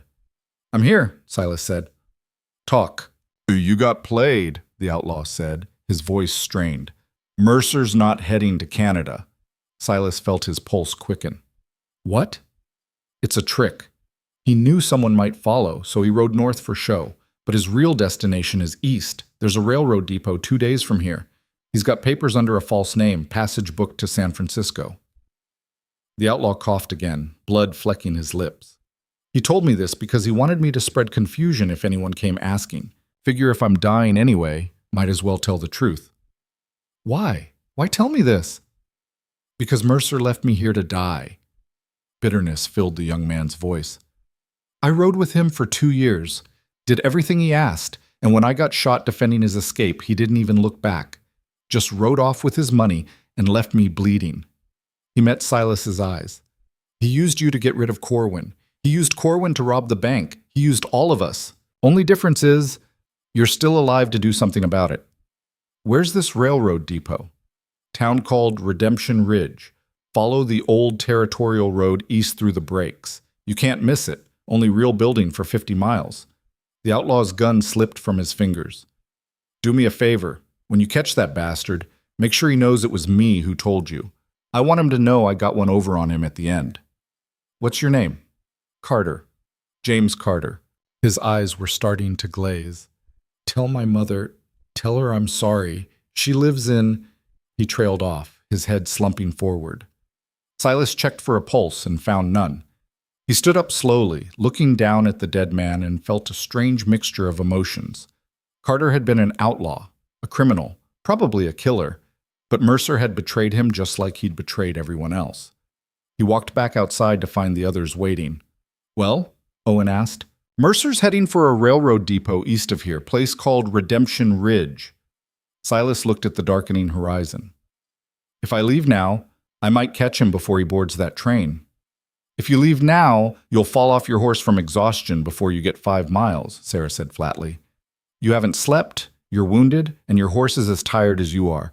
You need rest." "I can rest when Mercer's dead." "No, you'll be dead if you try this without preparing properly." Owen stepped forward. "Here's what we're going to do. You're going to sleep for 4 hours. I'm going to get your horse fed and watered and ready for hard riding. Sarah's going to pack you supplies, food, ammunition, clean water. And tomorrow morning, before dawn, you ride out with a clear head and an actual chance of success." 4 hours? Is the difference between catching him and dying in the Badlands because you were too stubborn to rest? Owen's voice was firm. "You saved this town, Silas. Let us help you finish this." Silas wanted to argue, but the exhaustion was catching up with him. His legs felt like lead. His vision was starting to blur at the edges. Owen was right. He wouldn't make it through the night riding in this condition. 4 hours, he agreed finally. Not a minute more. They took him to the boarding house, where the landlady fussed over his wounds and brought him food he barely tasted. Sarah cleaned and loaded both the Colt and the rifle, making sure he had enough ammunition for whatever was coming. Owen personally saw to his horse, ensuring it would be ready for the hard ride ahead. Silas lay down on the narrow bed, certain he was too wired to sleep, and was unconscious within seconds. He dreamed of fire, of his mother's hands, burned down to bone, of his father's journal, the careful script describing the 4 men who would kill them, of Mercer's smile, cold and calculating, as he rode away with $40,000. When Sarah shook him awake, the sky outside was still dark, but he could see the faint gray promise of dawn on the eastern horizon. "It's time," she said quietly. Silas dressed quickly, strapping on the gun belt that had become as familiar as his own skin. Downstairs, he found Owen waiting with his horse, well-fed, well-rested, saddled, and ready. Danny was there too, holding a canteen and a wrapped package of food. "I put in extra jerky," the boy said, his voice trying for casual but not quite making it. "And there's a map. I drew it myself. Shows the road to Redemption Ridge and the landmarks along the way." Silas took the package and ruffled Danny's hair. "Thank you for everything." "You're coming back, right? After you catch him?" "I don't know," Silas said honestly. "I don't know what happens after this." Holloway appeared, his wounded arm still in a sling. "The town took a vote last night. We want to pay you for what you did, help defending the bank, organizing the defense. It's not much, but—" "Keep it," Silas interrupted. "Use it to help the families of the men who died. They need it more than I do." "There's something else." Holloway pulled out a small object wrapped in cloth and handed it to Silas. "This was in the bank vault. Mercer left it behind, I think deliberately." Silas unwrapped the cloth and found a gold pocket watch, expensive and beautiful. On the back was an inscription, "To Elias, for services rendered, R.C." "R.C.," Sarah said, reading over his shoulder. "Rhett Corwin?" Mercer must have gotten this from Corwin as payment for helping plan the bank robbery. Silas turned the watch over in his hands. "He left it behind because he knew I'd find it. He's playing games even now, leaving clues like this is all some kind of chess match." "Then beat him at his own game," Owen said. "You've got surprise on your side. He thinks he's in the clear. Use that." Silas pocketed the watch and mounted his horse. The animal shifted beneath him, eager to run after a night of rest. He looked down at the faces of the people who'd become something like friends over the past few days. Owen with his steady strength, Sarah with her weary courage, Danny with his unshakable hope, Holloway with his desperate dignity. "Thank you," he said, "all of you, for trusting me, for fighting alongside me." "Bring that bastard to justice," Owen said. "That's all the thanks we need." Silas nodded once, then turned his horse east and rode out of Dry Creek as the sun broke over the horizon. The ride to Redemption Ridge was brutal. The territorial road was barely more than a trail, winding through country that looked like it had been designed by someone who hated humanity. Razor-sharp rocks jutted from alkali flats. Dry creek beds crossed and recrossed the path, their banks crumbling and treacherous.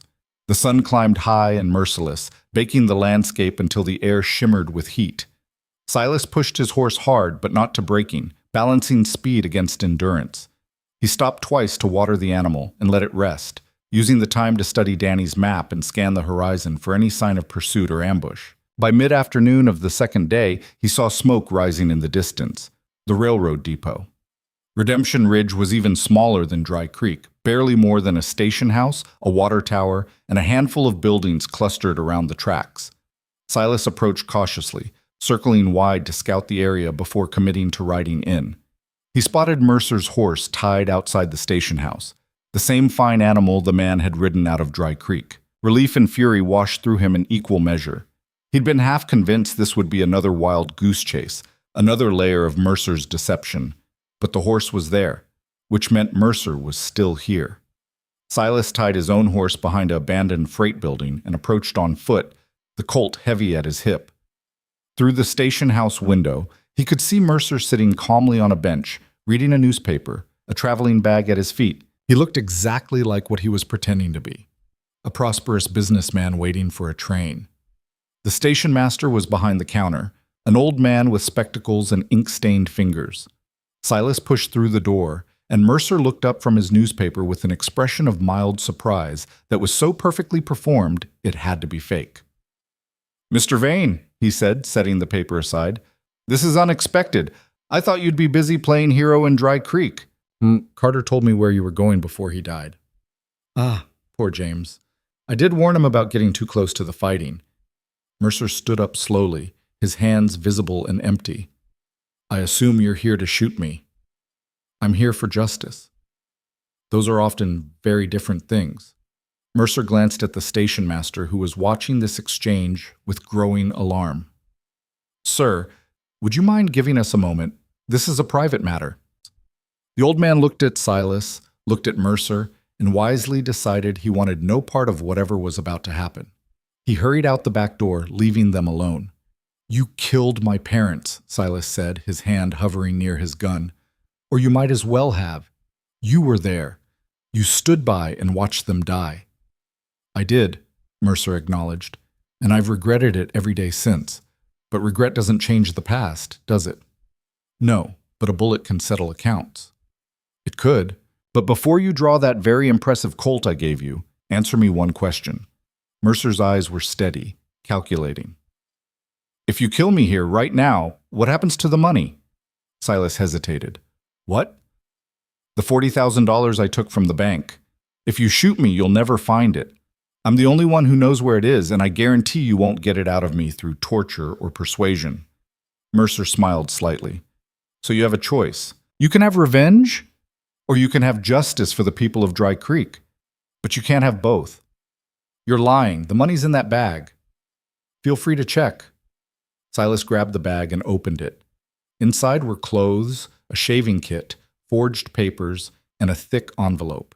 He opened the envelope and found maybe $2,000, traveling money, nothing more.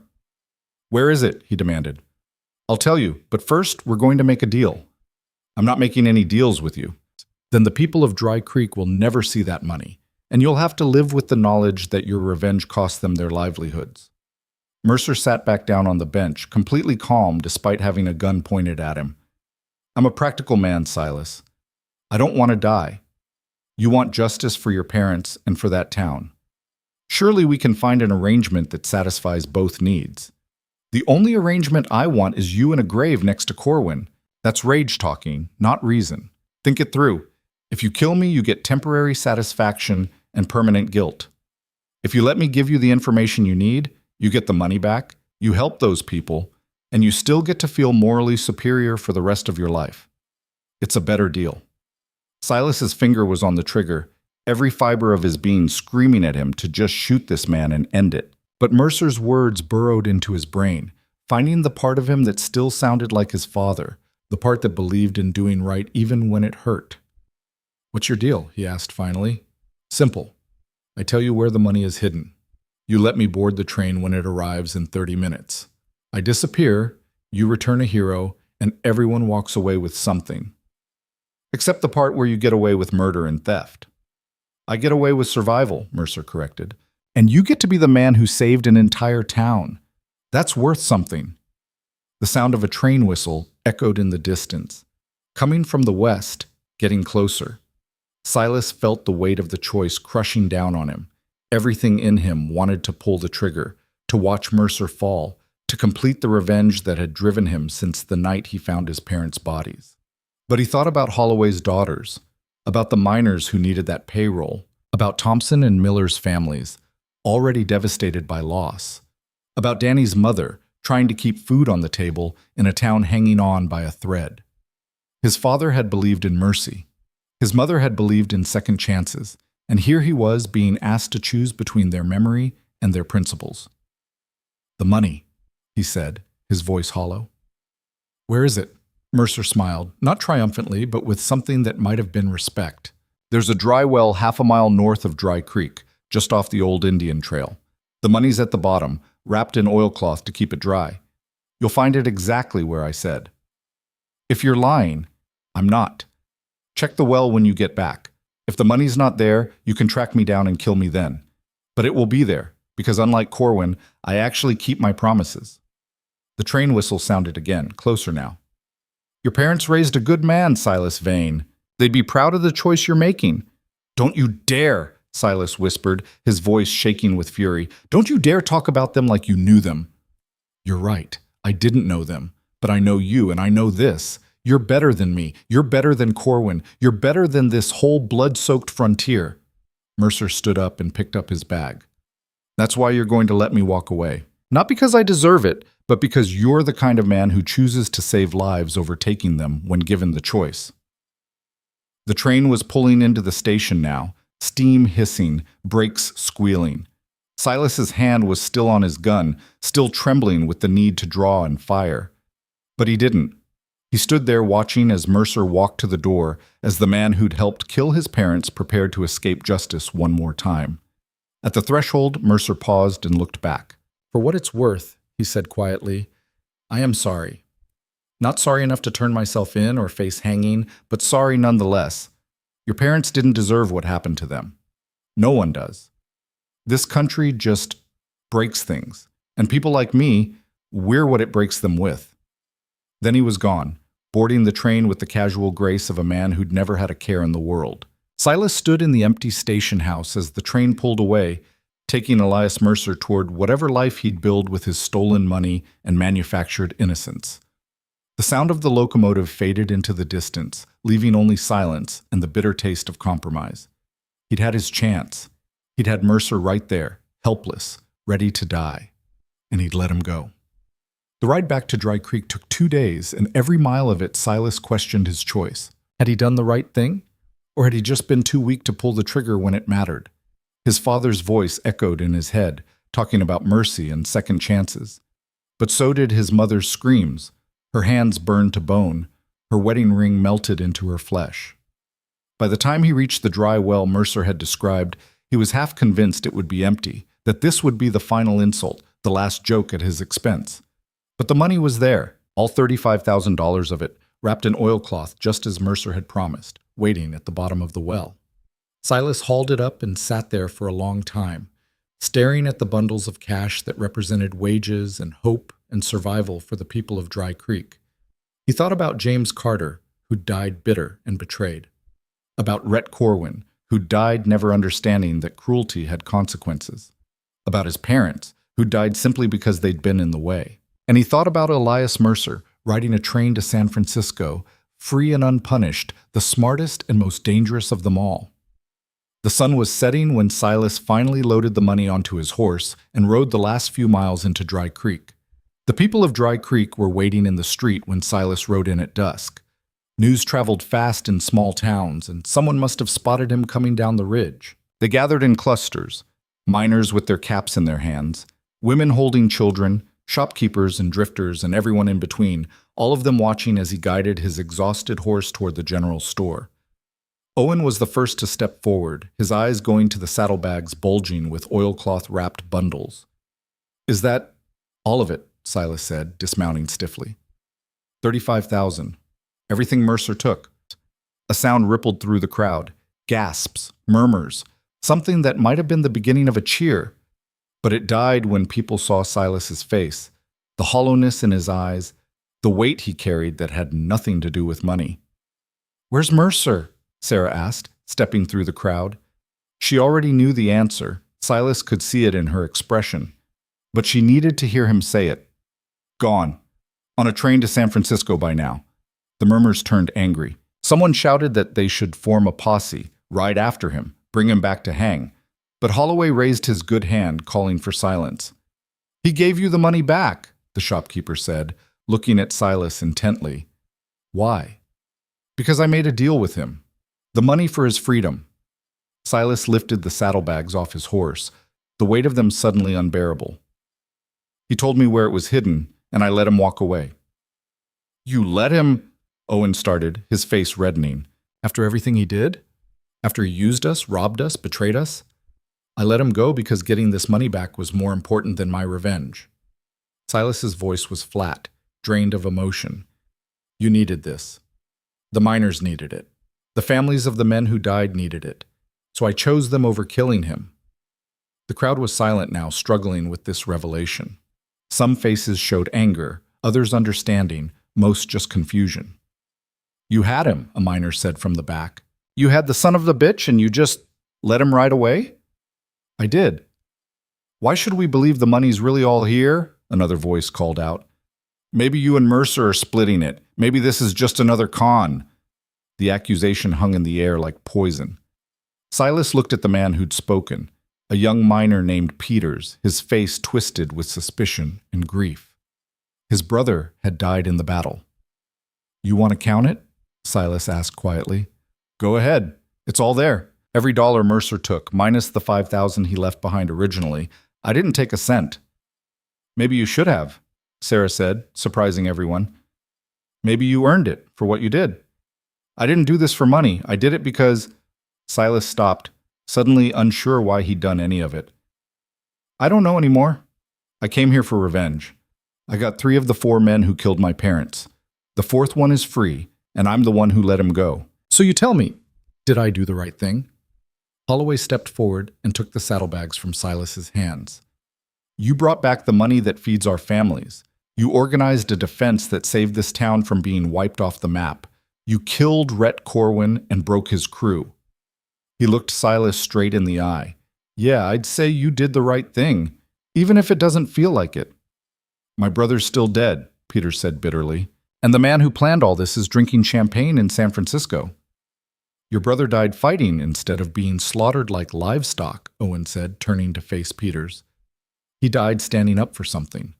You want to be angry at Corwin and his crew. Be angry at Mercer if it helps. But don't blame Silas for choosing to save this town over satisfying his own need for blood." Peters looked like he wanted to argue, but something in Owen's voice stopped him. He turned and walked away, disappearing into the gathering darkness.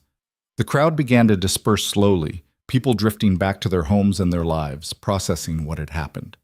Doc Brennan came forward to check Silas's wounds from the ride, tisking over the reopened graze on his shoulder and the saddle sores that had developed over 2 days of hard travel. "You're running yourself into the ground, son," the old doctor said, cleaning and rebandaging the shoulder wound. "When's the last time you ate a proper meal?" "I don't remember." "Come on. Sarah's making dinner at her place. You're going to eat, then you're going to sleep for 12 hours, and then maybe you'll start to feel human again." Silas wanted to protest, but he was too exhausted to argue. He let Doc Brennan and Owen guide him to Sarah's small house behind the saloon, let them sit him down at her kitchen table, let her place a bowl of stew in front of him that smelled better than anything had in days. He ate mechanically, barely tasting it, aware that the others were watching him with concern. "Talk to us," Sarah said finally, sitting down across from him. "Tell us what happened at Redemption Ridge." So Silas told them everything. Carter's deathbed confession, the ride through the Badlands, finding Mercer at the station, calm and collected as if he'd done nothing wrong, the deal that had been offered, money for freedom, and the impossible choice it represented. "He knew exactly what to say," Silas said, staring into his empty bowl. "He knew I couldn't shoot him if it meant losing the money. He played me one last time, right to the very end." "Or you made the harder choice," Doc Brennan said quietly. "Pulling a trigger is easy. living with the consequences of mercy. That takes real strength. My father would have let him go. He believed in forgiveness, in second chances. Your father never had to bury someone he loved because of another man's greed, Sarah said, her voice sharp. Don't romanticize his principles just because you feel guilty. You did what you had to do with the information you had. That's all anyone can ask. I wanted to kill him. The admission came out raw, painful. Standing there in that station, I wanted to pull the trigger so badly I could taste it. The only thing stopping me was the thought of coming back here empty-handed, of telling you all that I'd chosen revenge over helping you. That's called being human, Owen said, and it's called being better than the men you killed. They sat in silence for a while, the only sound the ticking of Sarah's kitchen clock and the distant noises of the town settling in for the night. What are you going to do now? Danny asked. The boy had appeared in the doorway sometime during the conversation, hovering like he wasn't sure he was allowed to be there. Are you staying? It was the question Silas had been avoiding asking himself. He'd achieved most of what he'd set out to do. 3 of his parents' killers were dead. The town was saved. The money was returned. But Mercer was still out there, still breathing, still winning. I don't know, he said honestly. I don't know what comes next. You could stay here, Danny offered hopefully. Help rebuild. We could use someone like you. Someone like me? Silas almost laughed. I'm a failed rancher who barely knows how to shoot straight. What could I possibly offer? Leadership, Holloway said, entering the house with several other townspeople behind him. The ability to organize people when things look hopeless. The courage to stand when everyone else wants to run. He set a wooden box on the table. The town council met tonight. We want to offer you the position of sheriff. Officially. Silas stared at the box. Inside was a silver star, polished and gleaming in the lamplight. I'm not a lawman. Neither was Tom Bradley before we gave him the badge, but he learned, and so can you. Holloway pushed the box closer. We need someone who'll stand up to men like Corwin, someone the people trust, someone who's proven they'll fight for this town, even when it costs them personally. I let Mercer escape. You brought back the money, one of the other council members said, a woman named Mrs. Chen who ran the boarding house. You saved lives. That counts for more than revenge. Silas looked at the badge, feeling the weight of what they were asking. To stay here, to make a life in this hardscrabble town, to be responsible for protecting people, for upholding law in a place where law was more hope than reality, to let go of the chase and build something instead of just destroying. I need time to think about it, he said. Take all the time you need, Holloway said. The badge will be here when you're ready. Or not. Either way, you're welcome in Dry Creek for as long as you want to stay. The council members filed out, leaving Silas alone with Sarah, Owen, Doc Brennan, and Danny. He picked up the badge, feeling its weight, its promise, its burden. Your father built a ranch from nothing, Sarah said softly. Maybe you could build something here, something different, but something that would make him proud. I killed 3 men. You killed 3 murderers who would have killed many more if you hadn't stopped them. There's a difference. Is there? Silas set the badge down. Some days I'm not sure anymore. The next morning, Silas walked to the cemetery on the hill overlooking town. Someone had already erected markers for Thompson and Miller, simple wooden crosses with their names carved deep. He stood there for a long time, looking at those graves and thinking about the ones he'd dug for his parents. The weight of it all threatened to crush him, the death, the violence, the compromise with Mercer, the lives saved and the lives lost. He'd come so far from the boy who'd believed in his father's principles, who'd thought the world could be divided into simple right and wrong. But maybe that wasn't weakness. Maybe that was just growing up. I thought I'd find you here. Silas turned to find Sarah approaching, carrying 2 cups of coffee. She handed him one and stood beside him, looking out at the same view. Beautiful up here, she said, in a harsh kind of way. Everything about this country is harsh. Yeah, but people still build lives here anyway, still find reasons to hope. She sipped her coffee. I've been thinking about what you said last night, about not knowing what comes next. And I think you're asking the wrong question. It's not about what comes next for you alone. It's about what comes next for all of us. This town, these people, This place we're trying to keep alive against all odds. Sarah looked at him. We need you, Silas. Not because you're a perfect hero, but because you're someone who gives a damn. That's rarer than you think. I'm not sure I can be what you need. None of us are sure. We just do our best and hope it's enough. She paused. My husband used to say that the measure of a man isn't whether he wins every fight. It's whether he keeps fighting for things that matter. And what matters? Sarah gestured at the town below. The buildings being repaired, the people going about their lives, the smoke rising from chimneys as families made breakfast and prepared for another day. That, community, hope, the idea that tomorrow might be better than today. Silas looked at Dry Creek, really looked at it, and saw something he hadn't noticed before. Despite everything, despite the violence and the death and the near destruction, the town was still alive. People were rebuilding. Children were playing in the street. The general store was open, serving customers who'd survived because he'd helped them stand and fight. It wasn't much, but it was something. That afternoon, a rider came into town carrying a telegram from the territorial marshal. The message was brief: official recognition that the Corwin gang had been broken, commendations for the citizens of Dry Creek, who'd defended their home, and a formal offer of deputy status to anyone willing to help maintain law and order in the region. Holloway brought the telegram to Silas personally, finding him on the porch of the boarding house. Marshall wants to know if you're interested, the shopkeeper said. Says they need men who know how to handle themselves in tough situations. Says there's a salary, official authority, the backing of the territorial government. What did you tell him? That I'd ask you, but between you and me? Holloway sat down on the porch steps. I think you'd be wasted as someone's deputy. I think you should be making your own decisions, protecting your own town, building something that's yours. This isn't my town. It could be, if you wanted it to be. Holloway pulled out the badge again, the silver star catching the afternoon light. We voted last night, unanimous. Every person in this town wants you to stay. Not because we think you're perfect, but because we know you'll fight for us when it matters. Silas took the badge and turned it over in his hands. It was heavier than it looked, weighted with expectation and responsibility.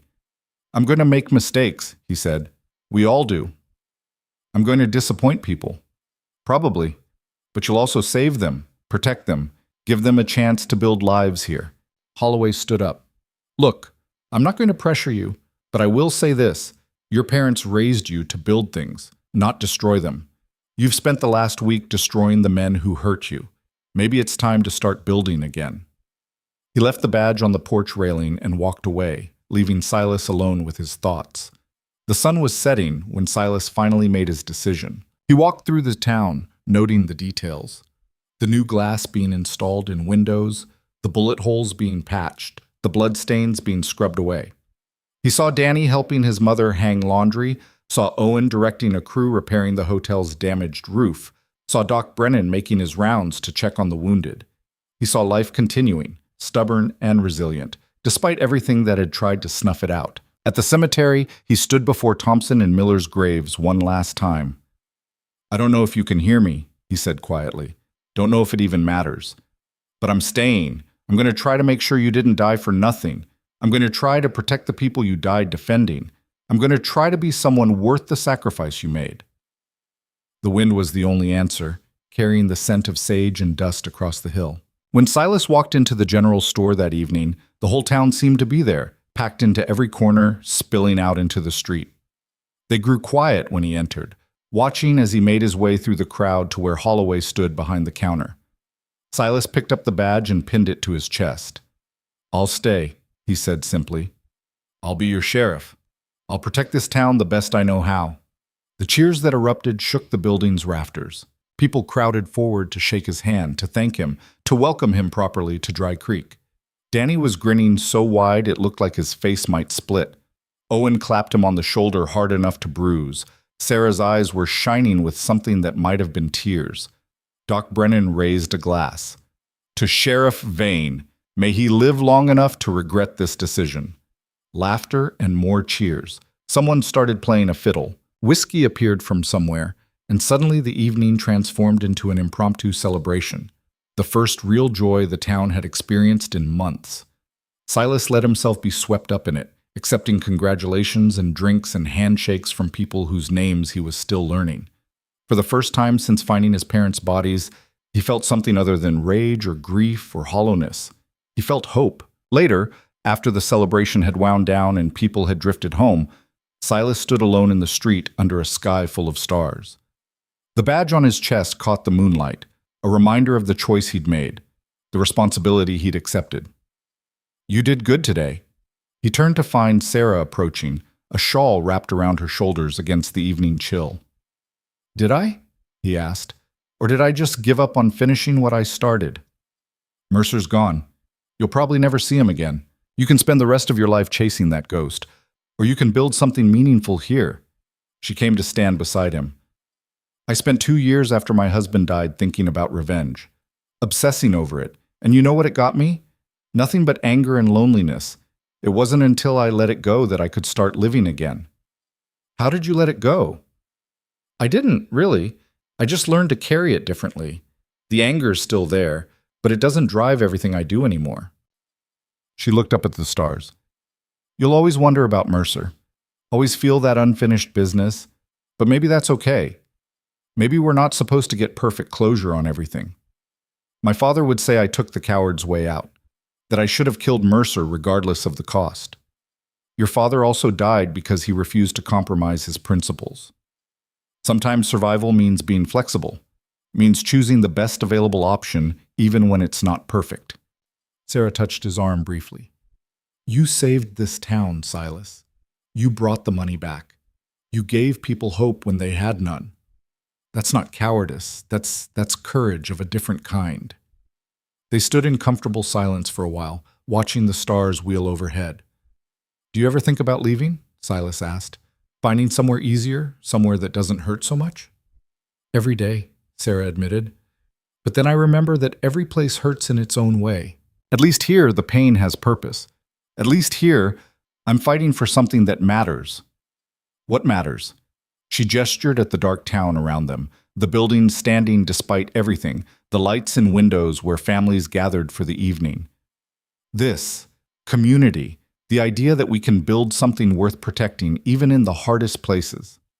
Silas thought about his parents' ranch, burned to ash, about the life he'd planned that would never happen, about the boy he'd been who believed in simple right and wrong, in mercy and second chances, in his father's code that violence was the last refuge of weak men.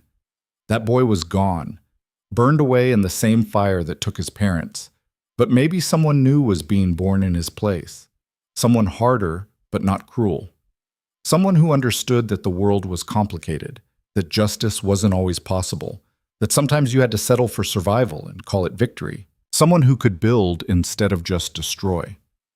"Thank you," he said to Sarah. "For everything. For believing I could do this." "I didn't believe you could do it. I just knew you were stubborn enough to try." She smiled. "That's usually enough." The next morning, Silas woke early and rode out to his parents' ranch. The ruins looked different in the morning light. Not just destroyed, but somehow peaceful. The graves were undisturbed, marked by the simple wooden crosses he'd fashioned. Wildflowers had started to grow around them, nature already beginning to reclaim what fire had taken. He dismounted and knelt between the graves, running his fingers over the rough wood. "I found them," he said quietly. "Corwin, Driscoll, Henley. They're dead. I made them pay for what they did to you." He paused. "Mercer got away. I had the chance to kill him, and I let him go. I don't know if you'd be proud of that choice or disappointed. I don't know if I made the right call." The wind whispered through the burned timber and tall grass, carrying no answers. "I'm staying in Dry Creek. They made me sheriff. Can you believe that? Me, who could barely hit a target a week ago. But they need someone, and I think maybe I need them too. Need a reason to keep going that isn't just about revenge." He stood up, brushing dirt from his knees. "I'm going to build something. I don't know what yet, but something that would make you proud. Something that proves your lives meant something, that you didn't die for nothing." His voice cracked. "I miss you. Every day. But I'm going to be okay. I think. Eventually." Silas spent the morning salvaging what little remained from the ranch. A few tools that had survived the fire, some hinges and nails. his mother's cast iron skillet that she'd treasured. Small things, but they felt important. Physical connections to the people he'd lost. On his way back to town, he stopped at the dry well where Mercer had hidden the money. The oilcloth was still there, discarded at the well's edge. Silas picked it up and found something wrapped inside. A note, written in Mercer's careful script. "Mr. Vane," it read, "by now you've realized I kept my word about the money. I always keep my promises, even the ones made under duress. You had me dead to rights at that station, and you chose mercy. That's either wisdom or weakness. I can't decide which, and I suspect neither can you. For what it's worth, I meant what I said about your parents. Their deaths haunt me in ways that surprise even myself. Perhaps that's my punishment, carrying the weight of that night for whatever years I have left. You get to be the hero. I get to be the ghost. We both get to live with our choices. Good luck in Dry Creek. You'll need it. The frontier eats men alive, even the good ones. Maybe especially the good ones. But I have a feeling you're stubborn enough to survive.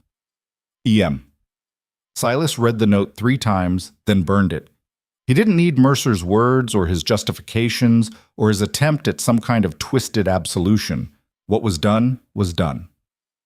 When he returned to Dry Creek, Owen was waiting with news. The mining company had sent a representative to discuss the payroll situation. Turned out they were more interested in keeping the Silver Star mine operational than punishing anyone for the robbery. The company would issue new pay, and the returned money would be used to hire guards and upgrade security. They also want to know if the new sheriff would be willing to coordinate protection for future payroll deliveries, Owen said, barely suppressing a grin. Seems word spread about what happened here. Folks are impressed. Tell them I'll think about it. Yo, you're going to be busy, Sheriff.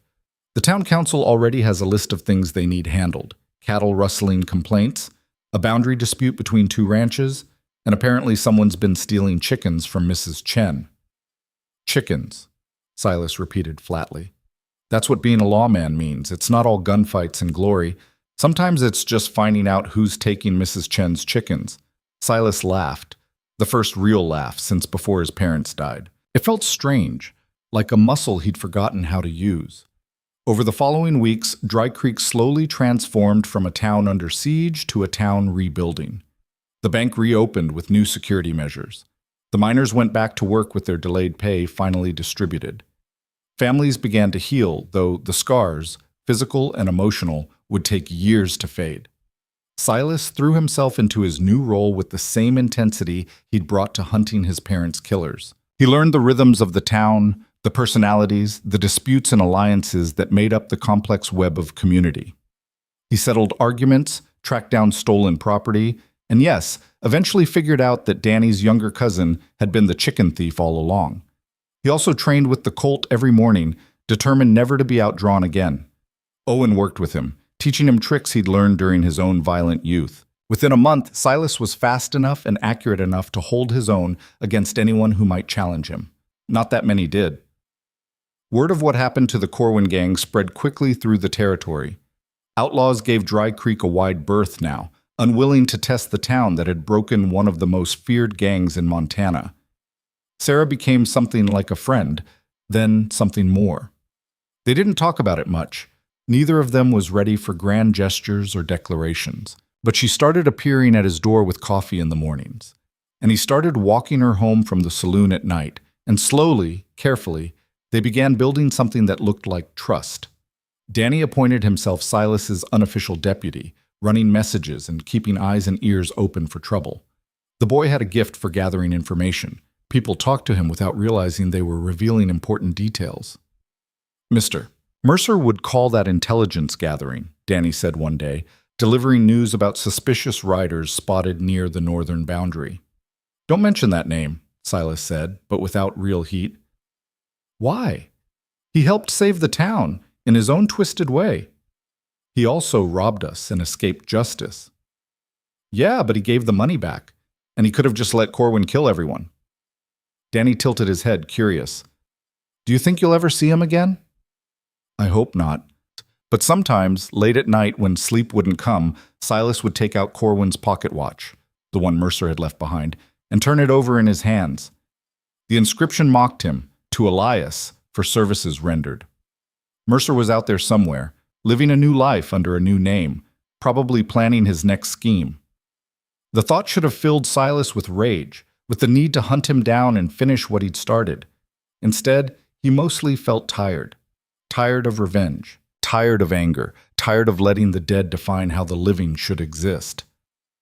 6 months after the battle, the territorial marshal came to Dry Creek personally. He was an older man named Harrison, weathered and competent, with the kind of eyes that had seen everything and been impressed by very little.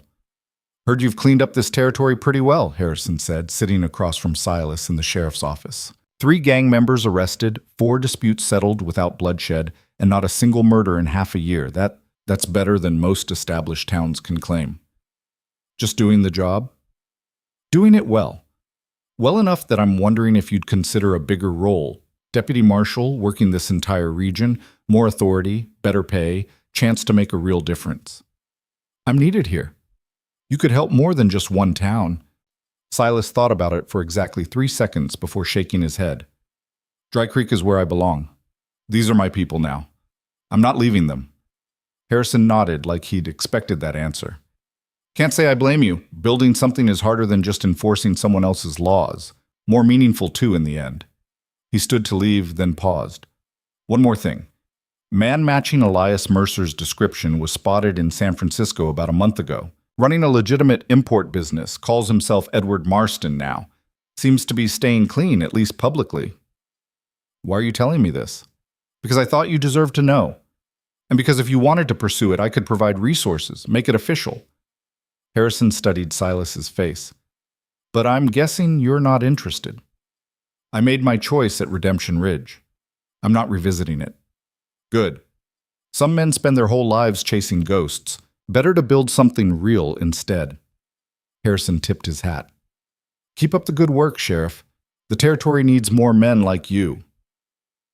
After the marshal left, Silas sat in his office for a long time, thinking about Mercer living free in San Francisco, probably sipping expensive wine and congratulating himself on his cleverness. Part of him, the part that still sounded like the grieving son kneeling in the ashes of his home, wanted to ride west and finish it. But a larger part, the part that had grown and changed over these months, recognized that revenge was a hunger that could never be satisfied.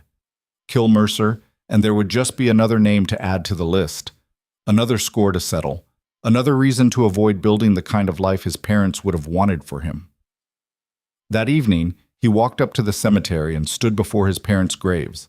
Someone had planted actual flowers there, roses, his mother's favorite, probably Sarah, who seemed to understand without being told what small gestures meant the most. I'm letting him go, Silas said to the markers. Mercer, I mean.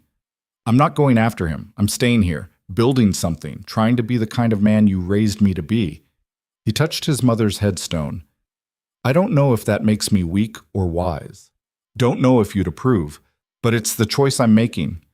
The sun was setting, painting the sky in shades of orange and purple. From the town below, Silas could hear the sounds of life.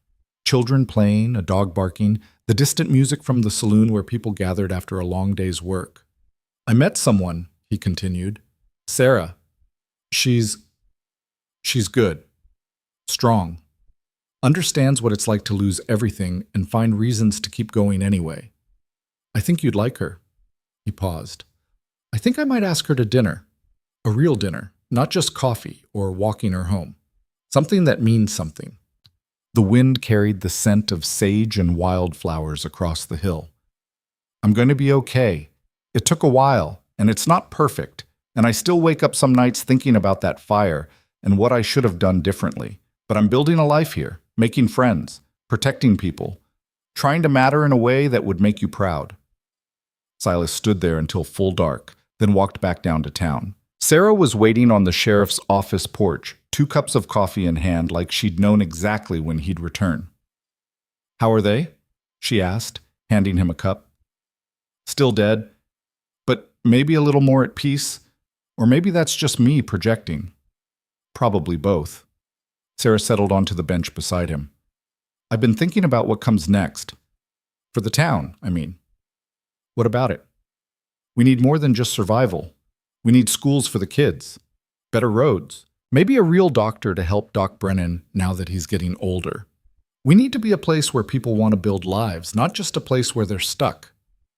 That takes money and time and people willing to do the work. We've got all three. We just need someone to organize it, someone the town trusts. She looked at him meaningfully.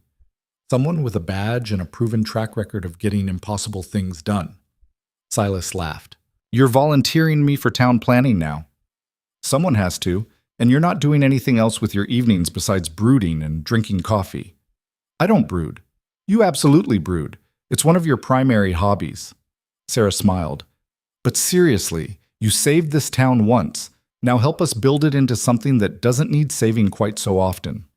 It was ambitious, probably impossible, the kind of long-term grinding work that lacked the dramatic clarity of a gunfight or a chase. But maybe that was exactly what he needed.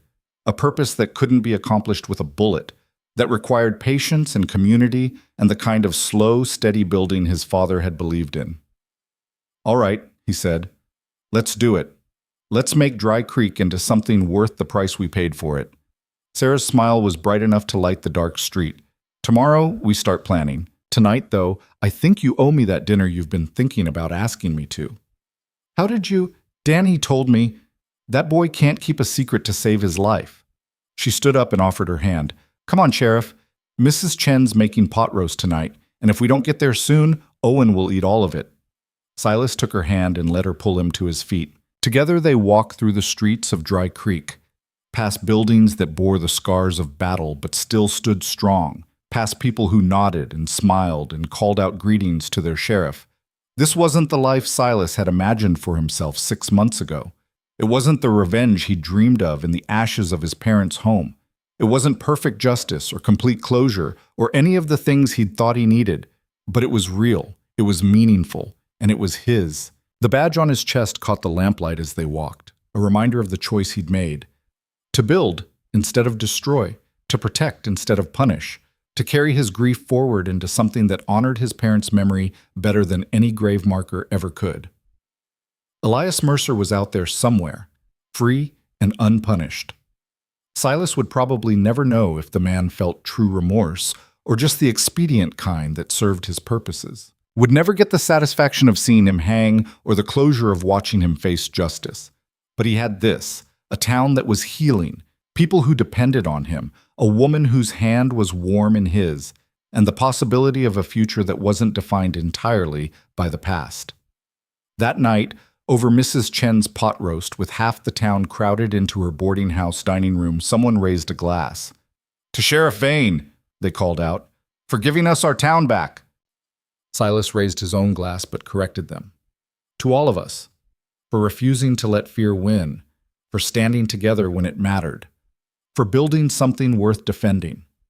The cheers that followed echoed through the building and out into the Montana night, carrying hope into the darkness.